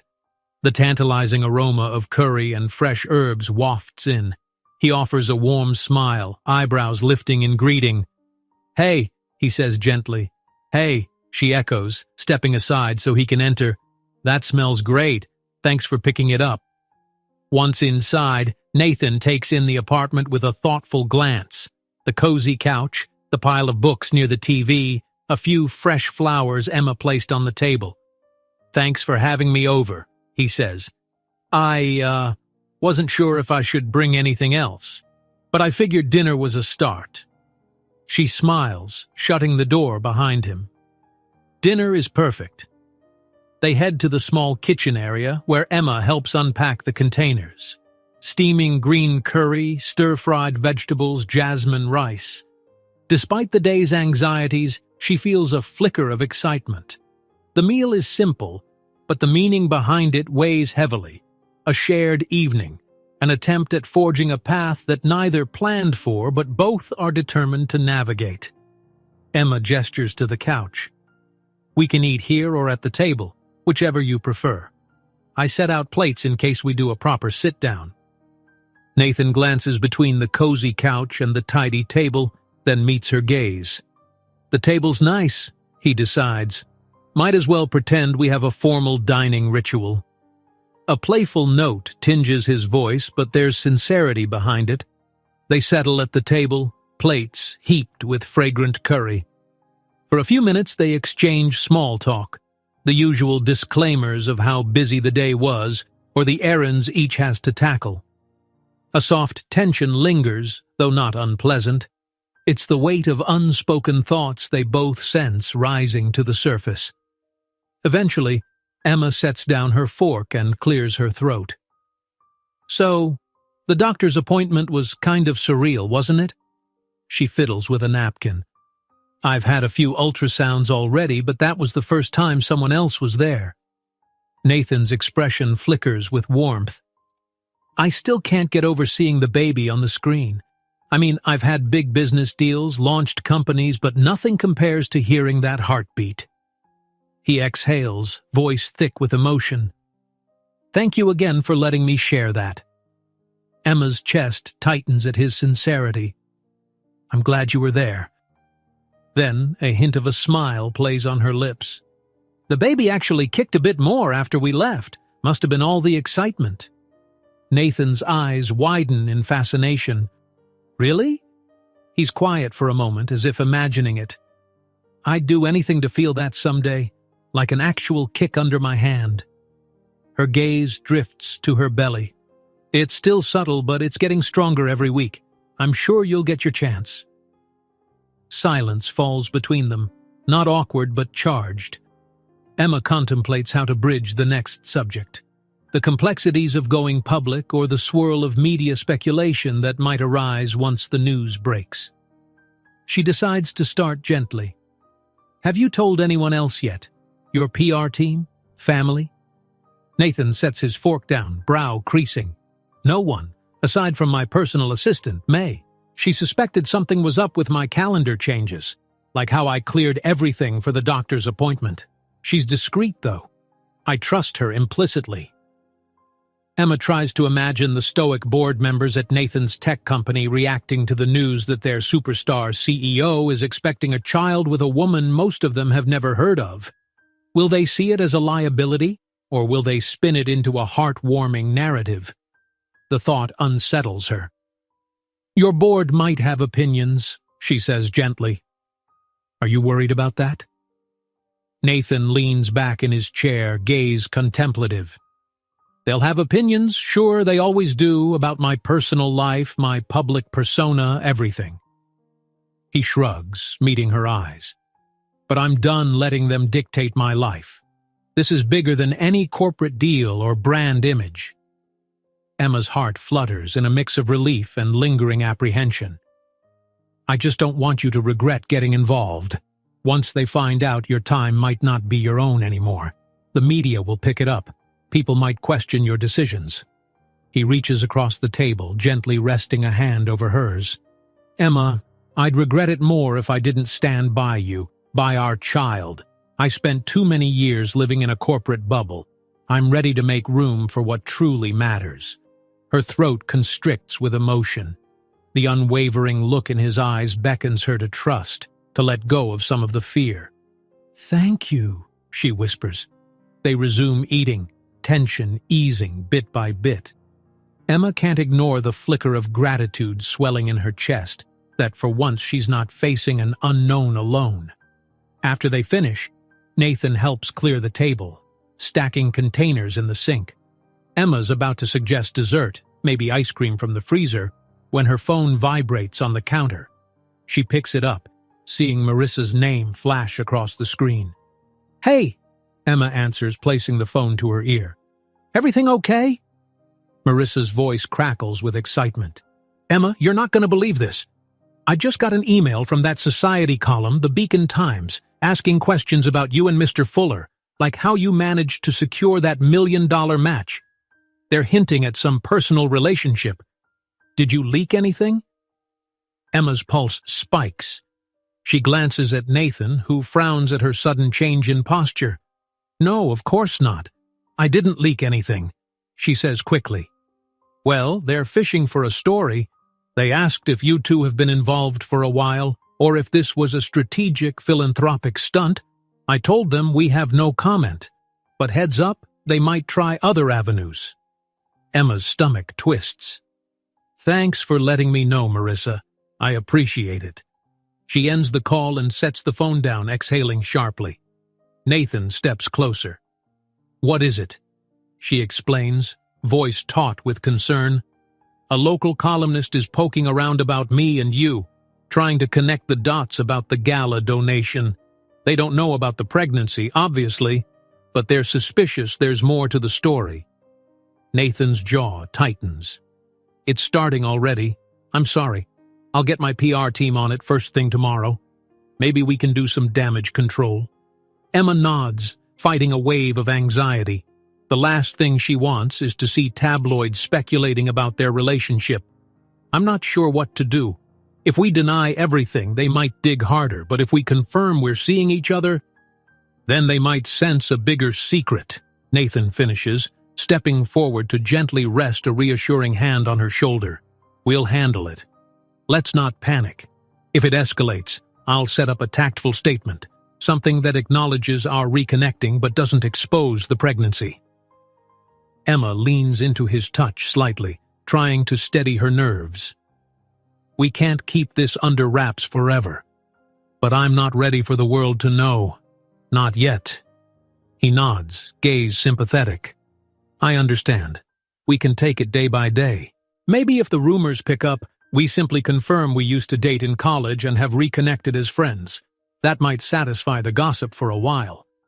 The rational solution brings some relief, yet Emma can't quell the dread that publicity might overshadow the delicate bond they're forging. "Okay," she says softly. "We'll see how it goes." They drift into the living room, leaving the tense conversation behind in the kitchen. Emma sinks onto the couch, arms folded protectively across her chest. Nathan sits beside her, a safe distance yet close enough that she can sense his steady presence. A hush settles. "You know," he murmurs, "I'd give anything to protect you from the media circus. But I also realize we'll need a plan for how to share the baby news when the time comes." Emma sighs, crossing her ankles. "Part of me wishes we could disappear into some remote cabin until after the baby's born." He chuckles ruefully. "Believe me, I've thought about it. My board would probably explode if I went off-grid for that long." She can't help but grin, the tension easing. "You're right, it's not realistic." Nathan runs a hand through his hair, eyes flickering with determination. "But we can control parts of the story. When we do go public, let's do it on our terms. A brief statement from both of us, maybe an interview with a respectable outlet. We highlight the child's future and our commitment as co-parents without inviting a big scandal." Emma weighs his words, imagining the swirl of cameras, the smug speculation about whether she's a gold digger or he's using a child to soften his image. Doubts linger, but hearing him articulate a measured approach helps anchor her. That sounds doable. A small, contented silence enfolds them. In that moment, the swirl of public curiosity falls away, leaving just two people on a couch grappling with an unexpected love story that has transformed into parenthood. Emma's hand drifts reflexively to her stomach. Almost as if sensing her thoughts, the baby gives a gentle nudge. She exhales, a half-smile tugging at her lips. "You okay?" Nathan asks. She nods, eyes shining. "I felt a little movement. The baby's been more active lately." A slow grin spreads across Nathan's face, a mixture of awe and longing. "That must be indescribable." Emma reaches for his hand and places it over the spot. They wait. After a few seconds, there's another faint flutter. Nathan's expression lights up like he's witnessed a miracle. Emotion tightens his throat and he leans closer, pressing a light kiss to Emma's temple on an impulse of gratitude. She closes her eyes, letting herself savor the moment. It's a fleeting instant of closeness, so tender and personal that it almost startles them both. He pulls back, eyes searching hers for any sign he's overstepped. Emma finds herself blushing, but she doesn't move away. Instead, she rests her head on the back of the couch, feeling the exhaustion of the day mingle with a fragile sense of contentment. Time drifts. At some point, Nathan glances at the clock on the wall and sighs. "I should probably head out soon. Early meeting tomorrow." His tone is regretful. "But can I see you again later this week? Maybe catch up on how you're feeling, or just—" She nods, smiling softly. "I'd like that. We can pick a day." Relief brightens his features. He stands, and Emma follows him to the door. Their parting is gentle, a light squeeze of hands, eyes locked in a silent promise. Neither says the words swirling in their hearts, but the tenderness in their expressions speaks volumes. When he's gone, Emma leans against the closed door, letting out a breath she didn't realize she'd been holding. Tonight's dinner was more than a shared meal. It was a quiet affirmation that despite the complexities, media attention, corporate boards, and her own guarded independence, they can still carve out moments of genuine connection. She pads back into the living room, noticing the empty takeout containers and the lingering scent of curry. A new sense of resolve floods her veins. She can do this. They can do this. She's not certain what shape their relationship will ultimately take, or how long it'll withstand public scrutiny. But the baby's soft kicks remind her that life doesn't always wait for perfect circumstances. Sometimes it simply asks for courage and hope. And tonight, for the first time in a long while, Emma dares to believe they both have enough of each to make this extraordinary journey together. Days turn into a quiet routine for Emma Walker and Nathan Fuller, a delicate dance between cautious optimism and the looming threat of exposure. Emma continues her work at the charity, tying up any final business from the gala and quietly starting to plan new initiatives for the children's programs. Nathan, true to his word, carves out time between meetings and corporate obligations to check on Emma, sometimes driving across town just to bring her lunch or help carry groceries upstairs to her apartment. Their evenings are often spent together in Emma's cozy living room, sharing simple dinners or chatting about baby names. Emma finds herself opening up, little by little, about her childhood and her fears of being a single mother. In turn, Nathan talks about the pressures from his board and investors, about how the immense success he's built feels hollow if he can't live authentically. The pregnancy itself is marching forward too. At nearly 6 months, Emma's baby bump is no longer subtle. She's thankful that the winter weather justifies wearing coats and loose sweaters which help disguise her changing silhouette whenever she's out in public. But with each week that passes, she knows it'll become harder to hide. One blustery afternoon, Emma stands by her window, watching gray clouds roll in over the city. She sees a small crowd of teenagers passing on the sidewalk below, laughing and huddling against the wind. Her phone chimes. A call from the charity's executive director, Alan. "Emma," Alan says, voice crackling over the line, "I just got word from a major sponsor who wants a face-to-face with you. Something about a potential new project." Emma raises an eyebrow. "That's great news. Which sponsor?" Alan's tone is hesitant. "They said they're from the Garrison Group. Don't you recall they had a smaller presence at our gala last year?" Emma thinks back, remembering a polite but unremarkable conversation with a representative from that conglomerate. "Yeah, vaguely. Did they mention a date or place?" "Tomorrow afternoon, at their offices on Pine Street." Alan hesitates. "They specifically asked for you. Sounded urgent." "All right," Emma says, curiosity piqued. "I'll confirm with them and go. Hopefully it's something good for the kids." They exchange goodbyes. Emma hangs up, a hint of excitement stirring. A new sponsor could be a boon to the organization, especially while her position remains stable. She's determined to keep her professional life intact, even if or when the news of her pregnancy breaks. The following day, Emma sets out for the Garrison Group offices. She's donned a flowing blouse and a loose blazer, hoping it will diminish attention to her growing belly. The building itself is all glass and steel, a towering testament to corporate might. A polite receptionist escorts her to a polished conference room on the 25th floor. Inside, 2 individuals wait, a middle-aged man in a tailored suit and a younger woman, stylishly dressed with an air of confidence. Emma offers a polite handshake to each. "Ms. Walker," the man says with a warm, practiced smile, "I'm Stephen Garrison, managing director here. Thank you for coming on short notice." Emma notes that the younger woman doesn't introduce herself, simply watches Emma with a hint of curiosity. "Of course," Emma replies, taking a seat. "I'm interested to hear more about your idea for supporting the charity." Stephen steeples his fingers. "The Garrison Group has been expanding into philanthropic ventures. We were impressed by how you secured such a massive donation at the recent gala. That $1 million match from Mr. Fuller, quite a coup." Emma's spine stiffens slightly, wary of the angle.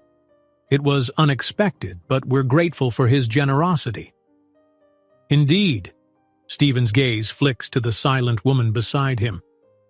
We're exploring the possibility of a joint initiative, a mentorship program for at-risk youth, possibly at a nationwide scale. We'd be providing significant funding if we can align with the right partners. Emma brightens. That's a remarkable goal. Futures for Children would definitely be interested in such a collaboration. We have experience running smaller mentoring programs. Scaling up has always been our dream. Precisely, Stephen says, his smile widening. But to make this happen, we need to ensure our partners are prepared for public scrutiny and, more importantly, can maintain stable relationships with other sponsors. Reputation matters a great deal to us. Emma nods. She's accustomed to hearing about brand integrity from potential donors. Of course, we keep a transparent profile. If you'd like references or data from our previous donors, I can provide plenty of... Actually, the younger woman interrupts, leaning forward with a cool expression. Our concern isn't with your professional track record, Ms. Walker. It's with your personal one. A chill slides down Emma's spine. I'm sorry? Stephen clears his throat, as if stepping in before the woman can sharpen her words further. We understand you have a close connection to Nathan Fuller. The press has been hinting at some personal entanglement, and we're aware Mr. Fuller isn't your husband. We wanted to confirm how that relationship might affect any public-facing philanthropic campaigns. Emma's heart pounds. She keeps her composure, though a flush creeps into her cheeks. My personal life shouldn't impact our charitable mission. If Garrison Group is worried about scandal, you can rest assured there's nothing sensational going on. The woman arches an eyebrow. Is that so? Because rumor has it Mr. Fuller's direct donation to your organization was fueled by more than simple altruism. And now you've been seen meeting each other socially. We pride ourselves on stable partnerships, Ms. Walker. We can't risk a fiasco if the press decides to twist the narrative. A swirl of anger stirs in Emma's gut. She wants to retort that the baby is none of their business, that her relationship with Nathan is personal. But she knows losing her cool might jeopardize a potential partnership that could help countless children. She settles for measured politeness. Whatever Mr. Fuller's or my personal circumstances might be, the charity's reputation remains solid, she says, voice steady. We've maintained positive media coverage, and any speculation is purely rumor. Our donors respect our work. End of story. Stephen smiles thinly. Thank you for clarifying. However, we prefer absolute transparency. Should you become the center of a media storm, it might overshadow Garrison's philanthropic efforts. We'd like assurance that your arrangement with Mr. Fuller won't erupt into controversy. Emma's nails dig into her palms beneath the table. Your concerns are noted, but if a philanthropic partnership hinges on the personal life of a single staff member, then perhaps we need to reassess our compatibility, yes? The younger woman huffs softly, unimpressed. Stephen lifts a hand. We don't wish to offend, Ms. Walker. We simply need to be cautious. Let's put it this way. If we proceed, we'll require your explicit cooperation in controlling any narratives that might arise. You understand? Emma forces a nod. I understand. That said, I won't compromise my personal privacy.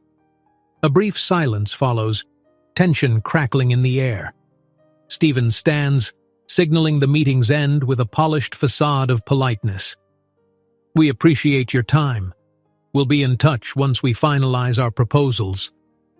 Emma rises, shaking his hand politely. The woman offers a curt nod. As Emma exits the conference room, she struggles to keep her shoulders squared. Each step down the corridor feels heavier. She can't shake the sense that they were fishing for evidence, any sign that Nathan's relationship with her might become a scandal. In the elevator ride down, Emma's heart drums in her chest. She imagines the press discovering her pregnancy, publishing flashy headlines about a charity organizer who secretly carried the CEO's child. The fear that once simmered on the edges of her mind now feels imminent, like a ticking clock. Outside, the winter wind stings her cheeks as she hurries to her car. She presses a hand against her belly, a silent vow forming in her thoughts. I won't let these people turn my baby into a PR spectacle. As soon as Emma slides into the driver's seat, she calls Nathan. He answers after a couple of rings. Emma, everything okay? Her voice trembles with residual anger. I just had a meeting with some potential donors, Garrison Group. They basically grilled me about our relationship, worried about the bad press it could cause. Are you aware of them? They're huge, apparently. Nathan groans softly. I know the name. They've circled some deals in my orbit, but we never finalized anything. They're very PR conscious. I'm sorry you had to deal with that. Emma sighs. They claim they might sponsor a big mentorship program, but only if I can guarantee no scandal. The woman there basically insinuated I'd better keep my private life squeaky clean, or else. A pause. Nathan's voice tightens. So now your personal life is on trial? That's ridiculous. I agree, she mutters. She exhales, leaning her head against the steering wheel. But the problem is, if Garrison invests big money in the charity, it could mean so much for the kids. I don't want to lose that funding because of some rumor about us. Nathan's tone softens.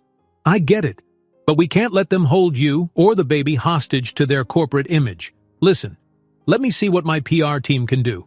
Maybe we can calm the gossip before it escalates.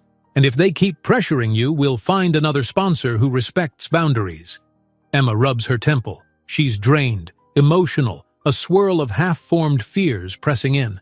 Okay, but what if this is the tip of the iceberg? As soon as the pregnancy becomes obvious, everyone will have an opinion. Sponsors, donors, the media. Hey! Nathan's voice is warm, reassuring. We'll handle it together, step by step. You're not alone in this. Those words bring a wave of relief, though the tension remains. Thank you, she whispers.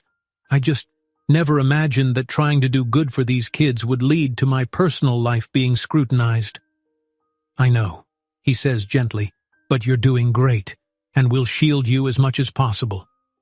Emma closes her eyes, letting the warmth of Nathan's concern soothe her. All right, she breathes. I'll head home now.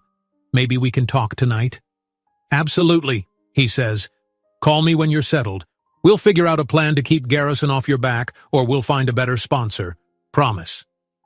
They say their goodbyes, and Emma cradles the phone in her lap for a moment. The world outside her windshield is tinted gray by the clouds, but she allows herself to picture a sliver of sunlight breaking through. If Garrison backs away, so be it. Other donors exist. And if the press circles, maybe the best defense is the quiet certainty that she and Nathan are building something real, something worth protecting. Starting the car, Emma drives away from the tower of gleaming glass, determination mingling with a surge of fierce protectiveness. She glances at her reflection in the rearview mirror. There's a new resolve in her eyes. No matter what corporate strong-arming or tabloid whispers arise, she won't compromise the life she's nurturing. The baby's faint kicks have become her silent anthem. Stand tall, keep going. Because in the end, she's not just a charity organizer or a footnote in someone else's headlines. She's a mother-to-be, forging a future with a man she once loved and might love again, despite every obstacle the world insists on throwing their way. A restless night turns into a tense morning for Emma Walker. The conversation with the Garrison Group from the day before still hovers in her mind, like a storm cloud threatening to burst.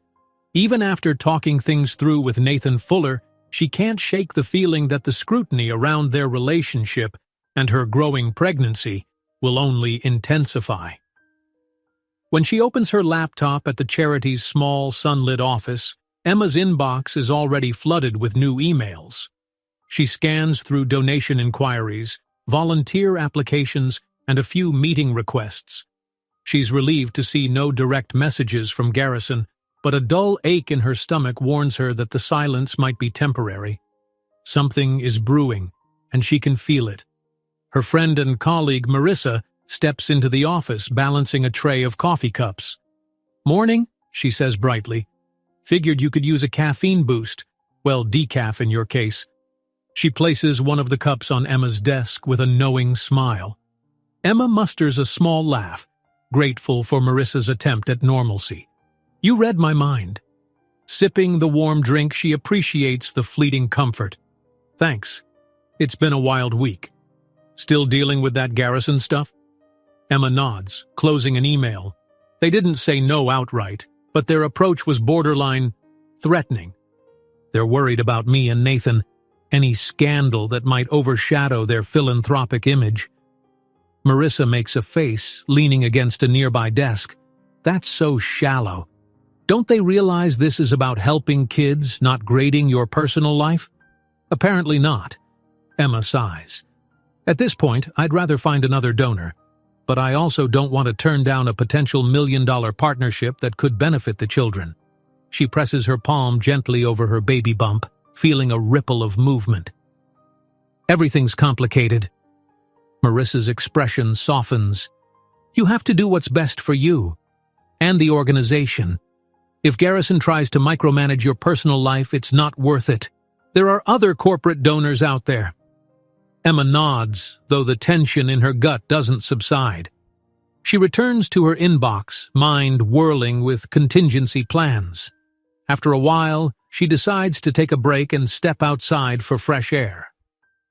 Tugging on a warm coat to hide her bump, she exits the building into the crisp morning.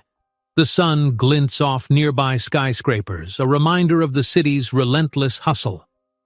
As she walks down the block, her phone buzzes in her coat pocket.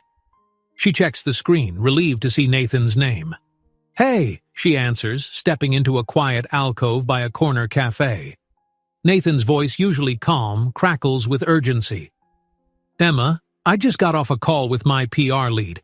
They've picked up rumors that a local columnist is about to publish something about us. Nothing confirmed yet, but my team says it's more than idle gossip. Emma's heart stutters. Do they know I'm pregnant? Nathan hesitates. We're not sure. They might only have half the story, possibly referencing the donation, your position at the charity, and my frequent visits to your neighborhood. But if they dig deeper... She closes her eyes, the noise of the street fading behind her rapid pulse. This is exactly what I was worried about. I know. My PR team recommends a preemptive statement, something that acknowledges we're reconnecting but doesn't spill everything. I wanted to check with you before I make any moves.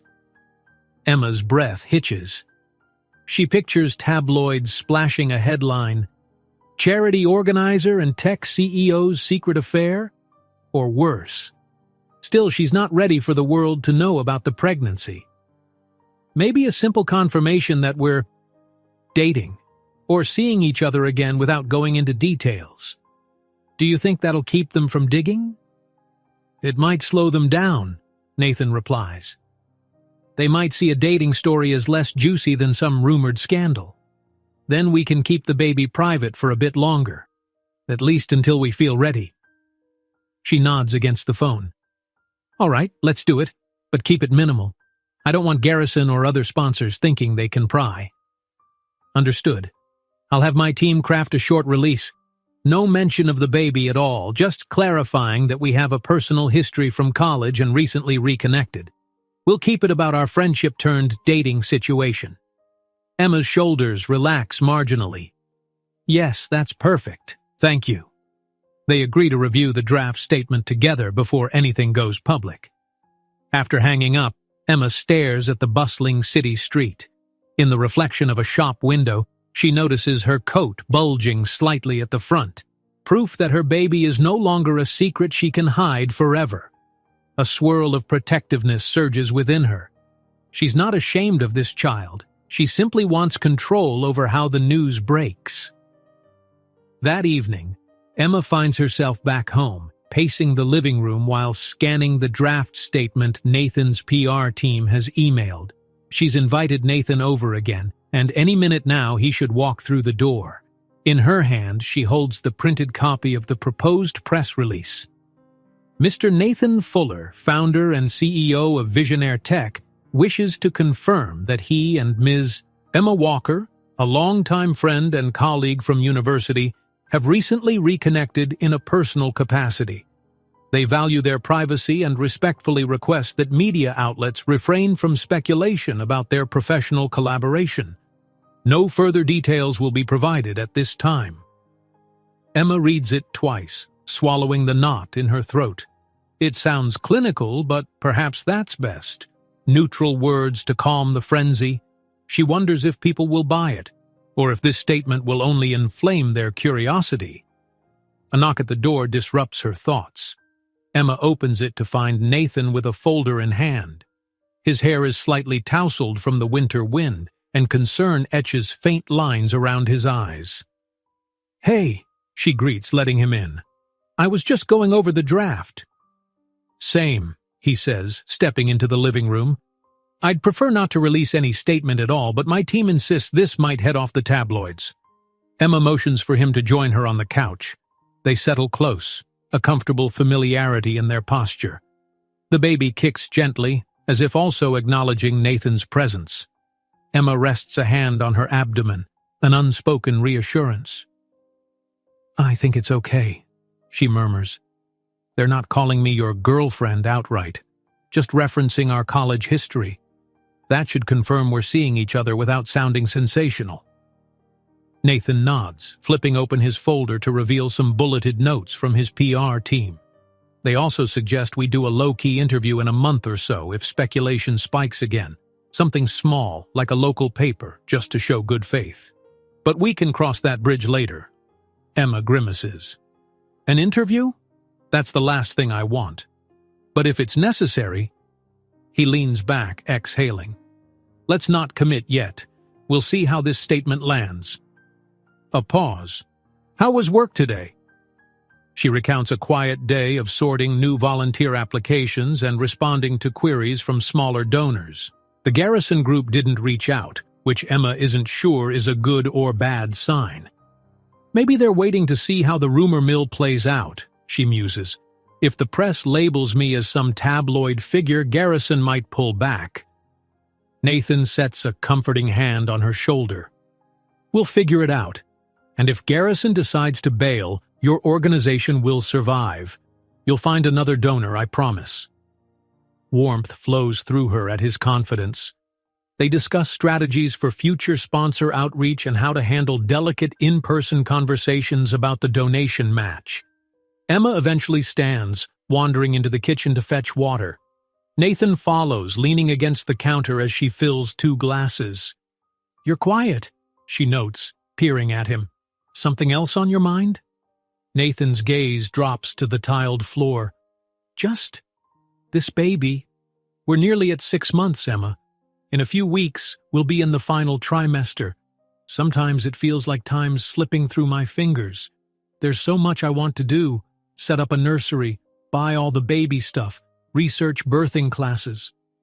He looks at her earnestly. "But I don't know how to help without overstepping." A gentle wave of affection softens Emma's features. She slides a glass of water into his hand. "You're not overstepping.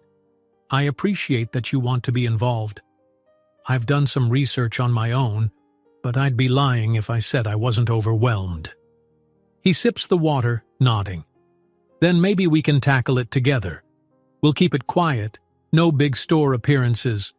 But we could browse baby essentials online or talk through stuff we'll need. And if you're open to it, we can do a small registry under a pseudonym to avoid tipping off reporters." Emma lets out a breathy laugh. "A pseudonym, huh? That's so spy-like. But yeah, that could work." She thinks of baby cribs, strollers, tiny onesies. A tender feeling blooms in her chest. It's strange imagining we'll have a real nursery somewhere. Maybe at my place or mine, Nathan says softly, meeting her gaze. "Or both, if we end up splitting time. I just want you to know that wherever the baby ends up sleeping, you have my support. Financially, emotionally, whatever it takes." Tears prick Emma's eyes at his heartfelt promise. She sets her water glass on the counter, impulsively stepping closer. "I know, thank you," she whispers, letting her forehead rest against his shoulder for a moment. He's warm, steady, everything she once feared losing. Now somehow he feels like the anchor she desperately needs. They stand there in the dim kitchen lighting, savoring a fragile moment of unity. The hush envelops them until the baby kicks again, earning a soft laugh from Emma. Nathan gently places a palm over her belly, feeling the faint thump beneath his touch. "Looks like they approve," he murmurs, voice thick with emotion. Emma breathes in, letting the closeness dissolve her tension, if only briefly. She's all too aware that soon they'll finalize that press statement and send it out to the world. Reporters might descend, sponsors might judge, Garrison might attempt more manipulation, but for now, in this modest apartment, it's just the three of them, a mother, a father, and a tiny heartbeat forging an unbreakable bond. Eventually, they drift back to the living room. Over the next hour, they pore over the press statement one last time, making minor edits. Emma's anxiety flares, but Nathan's presence keeps her grounded. She realizes that no matter what corporate empires or headlines try to twist their story, they have each other's backs. As the night stretches on, Nathan leans over to press send on his laptop. The official statement is out, a small ripple in the media ocean. He looks to Emma, who exhales sharply, relief and dread mingling. "It's done," she murmurs. "Now we wait." Nathan slips an arm around her shoulders. "Whatever happens, we'll handle it. Together." She nestles closer, letting that promise settle in her chest. Through every uncertain day and every unwanted spotlight, they'll keep fighting to protect what truly matters, the miracle growing inside her and the bond that's rekindling between them. In the hush of that moment, Emma finally lets herself believe that, despite all odds, they can craft a future worth embracing, one shaped by love, resilience, and the quiet triumph of choosing family over fear. The winter wind howls outside Emma Walker's apartment window, rattling the glass. Inside, in the soft glow of a floor lamp, Emma and Nathan Fuller sit side by side on the couch, scrolling through Emma's phone. They've been following the fallout from the press statement all day. While there's been a flurry of social media posts speculating on their reconnection and a couple of minor gossip column blurbs, it's surprisingly calmer than either anticipated. "It's not front-page scandal material," Nathan observes, letting out a half laugh. "It's more like tech CEO has a college sweetheart, possible romance rekindled. Most of it is fairly tame." Emma exhales with relief. "That's good. I was bracing for conspiracy theories or photographers camped on my doorstep." She glances around the living room. So far, no paparazzi in sight. Fingers crossed. Nathan sets the phone aside and gently places a hand on Emma's baby bump. She's into her final trimester now. Each week brings a new kind of anticipation and a fresh wave of anxiety. But having him close soothes her fraying nerves. "Any new flutters?" he asks, voice soft, as though speaking too loudly might scare off the moment. Emma nods, a small smile teasing her lips. "A lot. This baby seems to love early evenings, probably even more once he or she is awake enough to sense the chaos of the world out here." He shares her smile, the same look of wonder he's worn at every ultrasound and every gentle kick he's been lucky enough to feel. "I'm ready for that chaos," he says quietly. The next morning, Emma drives to the charity's office, half distracted by a mild pain in her lower back. She chalks it up to normal pregnancy discomfort. She's juggling an upcoming mentorship project and a wave of new volunteers. As she steps through the door, Marissa waves her over, eyes wide with urgency. "Emma, you need to see this." On the office computer, Marissa brings up a headline from a local media blog. It's not about Emma or Nathan directly, but about the Garrison Group. The article claims Garrison is backing out of a rumored philanthropic partnership with Futures for Children, citing potential reputational issues. Marissa's face tightens. "They're basically throwing you under the bus." Emma reads through the piece, heart sinking. It's the worst-case scenario. Garrison's vague statements suggest that the charity's management, i.e., Emma, may have unresolved controversies. They don't mention her pregnancy, which they apparently don't know about, but they're using the rumor of her relationship with Nathan to justify the withdrawal. She clenches her jaw. So they never intended to finalize the partnership. They were just fishing for info and then blaming me for any potential drama. Marissa's gaze is sympathetic. I'm so sorry. But we'll find another way. The mentorship project will go on, even if it's scaled down for now. A hot flush of anger and disappointment washes through Emma. She's not only worried about her personal life being maligned, but also about the kids who might lose out on crucial funding. Still, a fierce protectiveness flares. If Garrison thinks they can bully her with reputational concerns, they're sorely mistaken. Emma quickly types out an internal memo to the charity's board, explaining the situation. She suggests focusing efforts on alternative donors and not engaging in a public spat. When she finishes, her phone buzzes, Nathan calling. I saw the headlines, he says, voice grim. I'm so sorry, Emma. Garrison's spin is unfair and unethical. She sighs, stepping into the hallway for privacy. They never said outright that it's because of you or me, but it's obvious. They're painting me as a liability. Let me help, Nathan offers. Visionaire Tech can step in, or I can leverage some of my contacts for corporate sponsorship. There are respectable companies out there who'd love to fund a mentorship program without poking into personal business. Emma's frustration simmers, but she can't deny she's grateful for Nathan's unwavering support. Thank you. Let's explore that. If we can secure a new partnership, maybe we can salvage the project. They decide to meet that evening with a small group from Nathan's network, trusted CEOs and philanthropists, to discuss bridging the funding gap.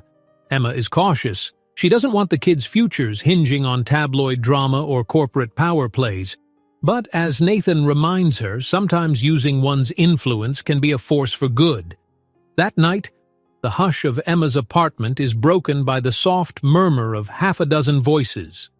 Around her small dining table, a few select business acquaintances of Nathan's share introductions. Their manner is polite, professional.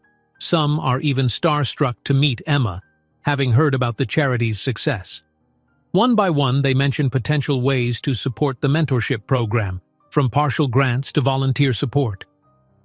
To Emma's relief, not a single question is asked about her personal relationship with Nathan, or whether she's pregnant. Everyone seems focused on the cause, a welcome change. Your organization's track record is impressive, Ms. Walker, says a woman named Andrea, who oversees a large scholarship foundation. I'd be honored to collaborate. We can start small and see if we can scale up. Emma exchanges a glance with Nathan, who winks. She can't believe how smoothly this is going.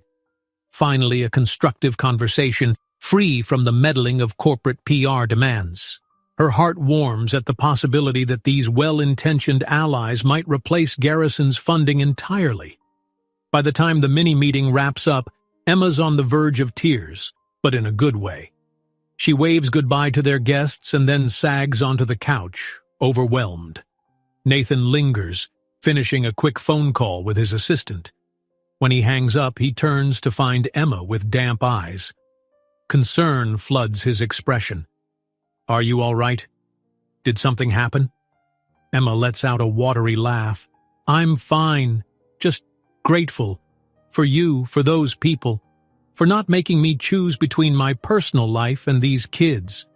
Nathan crosses the room, seating himself beside her. I told you, we'll figure it out. Garrison's not the end-all, be-all, and to be honest, the new group we talked with seems more aligned with the charity's values anyway. She nods, leaning her head on his shoulder. I just hate that personal drama almost got in the way of the mission, but maybe it's a blessing in disguise. We don't need Garrison's money if it comes with strings. Nathan runs a comforting hand along her arm. Exactly. And hey, your board's excited about forging these new alliances. That's what matters. Emma sighs, the tension in her chest loosening. She's still mindful that her pregnancy remains a secret, one that can't stay hidden much longer.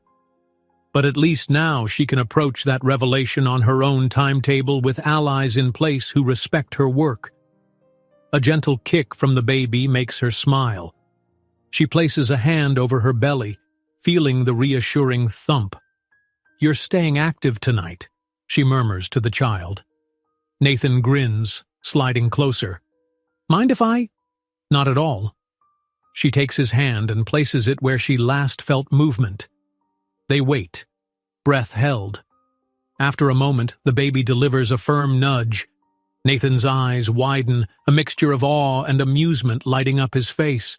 "That's the strongest kick yet," he says, voice hushed. Emma nods, tears welling again. "It's incredible, isn't it?"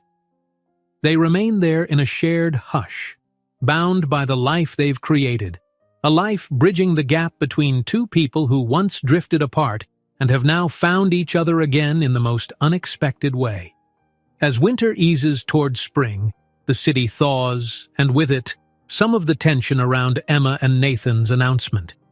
The tabloids quickly move on to other stories after a week or two, realizing the rumored reunion offers little salacious detail. Garrison ceases its underhanded digs, especially once word spreads that Emma secured a new sponsorship circle. The charity's mentorship program is back on track, better funded and more ethically aligned than anything Garrison proposed. Emma even breathes a sigh of relief when Andrea's foundation commits to a pilot program. No more corporate puppeteers trying to meddle in her private life. Emma's pregnancy blossoms into a visible curve that can't be mistaken for anything else. A few co-workers raise eyebrows but mostly congratulate her quietly. Most assume Nathan is the father. Some guess they're engaged. Others remain politely uncertain. Emma smiles off the questions, determined to keep her personal life hers, at least until she's ready to share more widely. One crisp morning near the end of her 7th month, Emma strolls into her office to find a small baby gift on her desk, a plush blanket and a handwritten note from Marissa, wishing her and the baby well. Emma's eyes sting with emotion. She's come so far from those lonely days when she believed she'd face motherhood on her own. That evening, after finishing a warm dinner at Emma's place, Nathan surprises her with a soft grin. "Hey, do you have a moment for a little drive?" Her eyebrows lift. "Right now? It's late." He nods, eyes shining with excitement. "I promise it's worth it." Curious, and trusting him, she agrees. They bundle up and step outside, her belly making her movements slower. He ushers her gently into his car, and they set off through the city's quiet streets. Buildings tower against the starry sky, lights glowing in windows like miniature galaxies.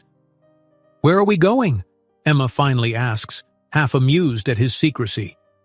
"You'll see," Nathan replies, lips curving into a secretive smile. Eventually, they pull up to a well-kept building in a residential district, flanked by a row of trees. No skyscrapers here, just a calm, tree-lined avenue with neat sidewalks. Nathan kills the engine and steps out, offering his arm as Emma emerges. They walk toward the building's lobby. Emma notices a sign near the entrance, Caraway Lofts. Inside, the decor is modern but warm. Wooden floors, tasteful lighting. Her confusion grows until Nathan leads her down a hallway and unlocks a door. Inside is a vacant condominium, spacious yet cozy, with large windows overlooking a park. The floors glisten with fresh polish, and a hint of new paint lingers in the air. Emma's heart thumps as she takes in a living area big enough for a growing family, a kitchen with plenty of cabinet space, and a hallway leading to multiple bedrooms.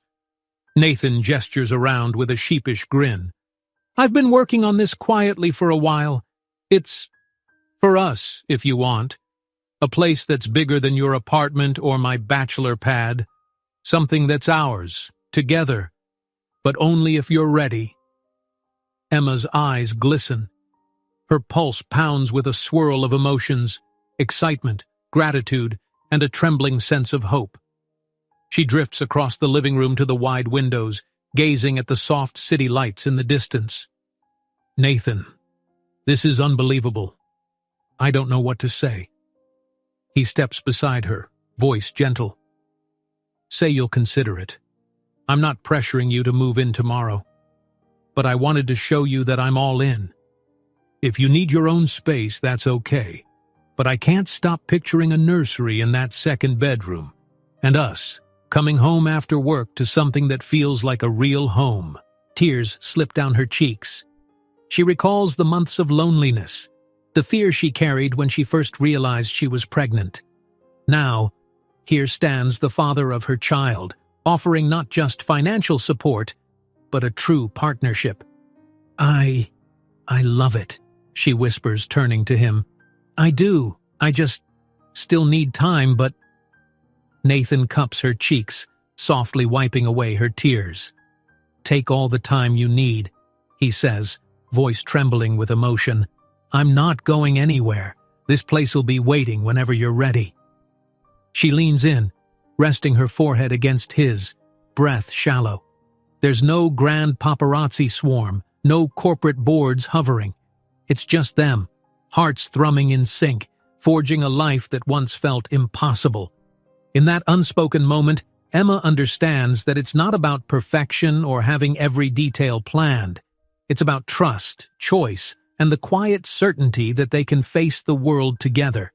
Tackling philanthropic challenges, corporate politics, and the joys and trials of parenthood with unwavering resolve. Thank you, she breathes, holding his gaze, for fighting for us, for this baby, for believing in me. His smile is soft, certain, always. Outside, the city continues its hum, people coming and going, deals being struck, headlines shifting. But Emma's heart is calm. She rests her hand over the gentle curve of her belly, Nathan's hand over hers, and in the hush of that newly revealed home, she dares to believe they've found something lasting. Tomorrow, they might face more gossip or new corporate entanglements, but tonight, hope blossoms brighter than the city lights. Because together, they've chosen love over fear, family over secrecy, and a future that glimmers with promise. A life in which the ticking clocks of boardrooms and tabloids can never overshadow the steady, precious heartbeat growing stronger every day. If you enjoyed this story, don't miss the next one. Just click on the screen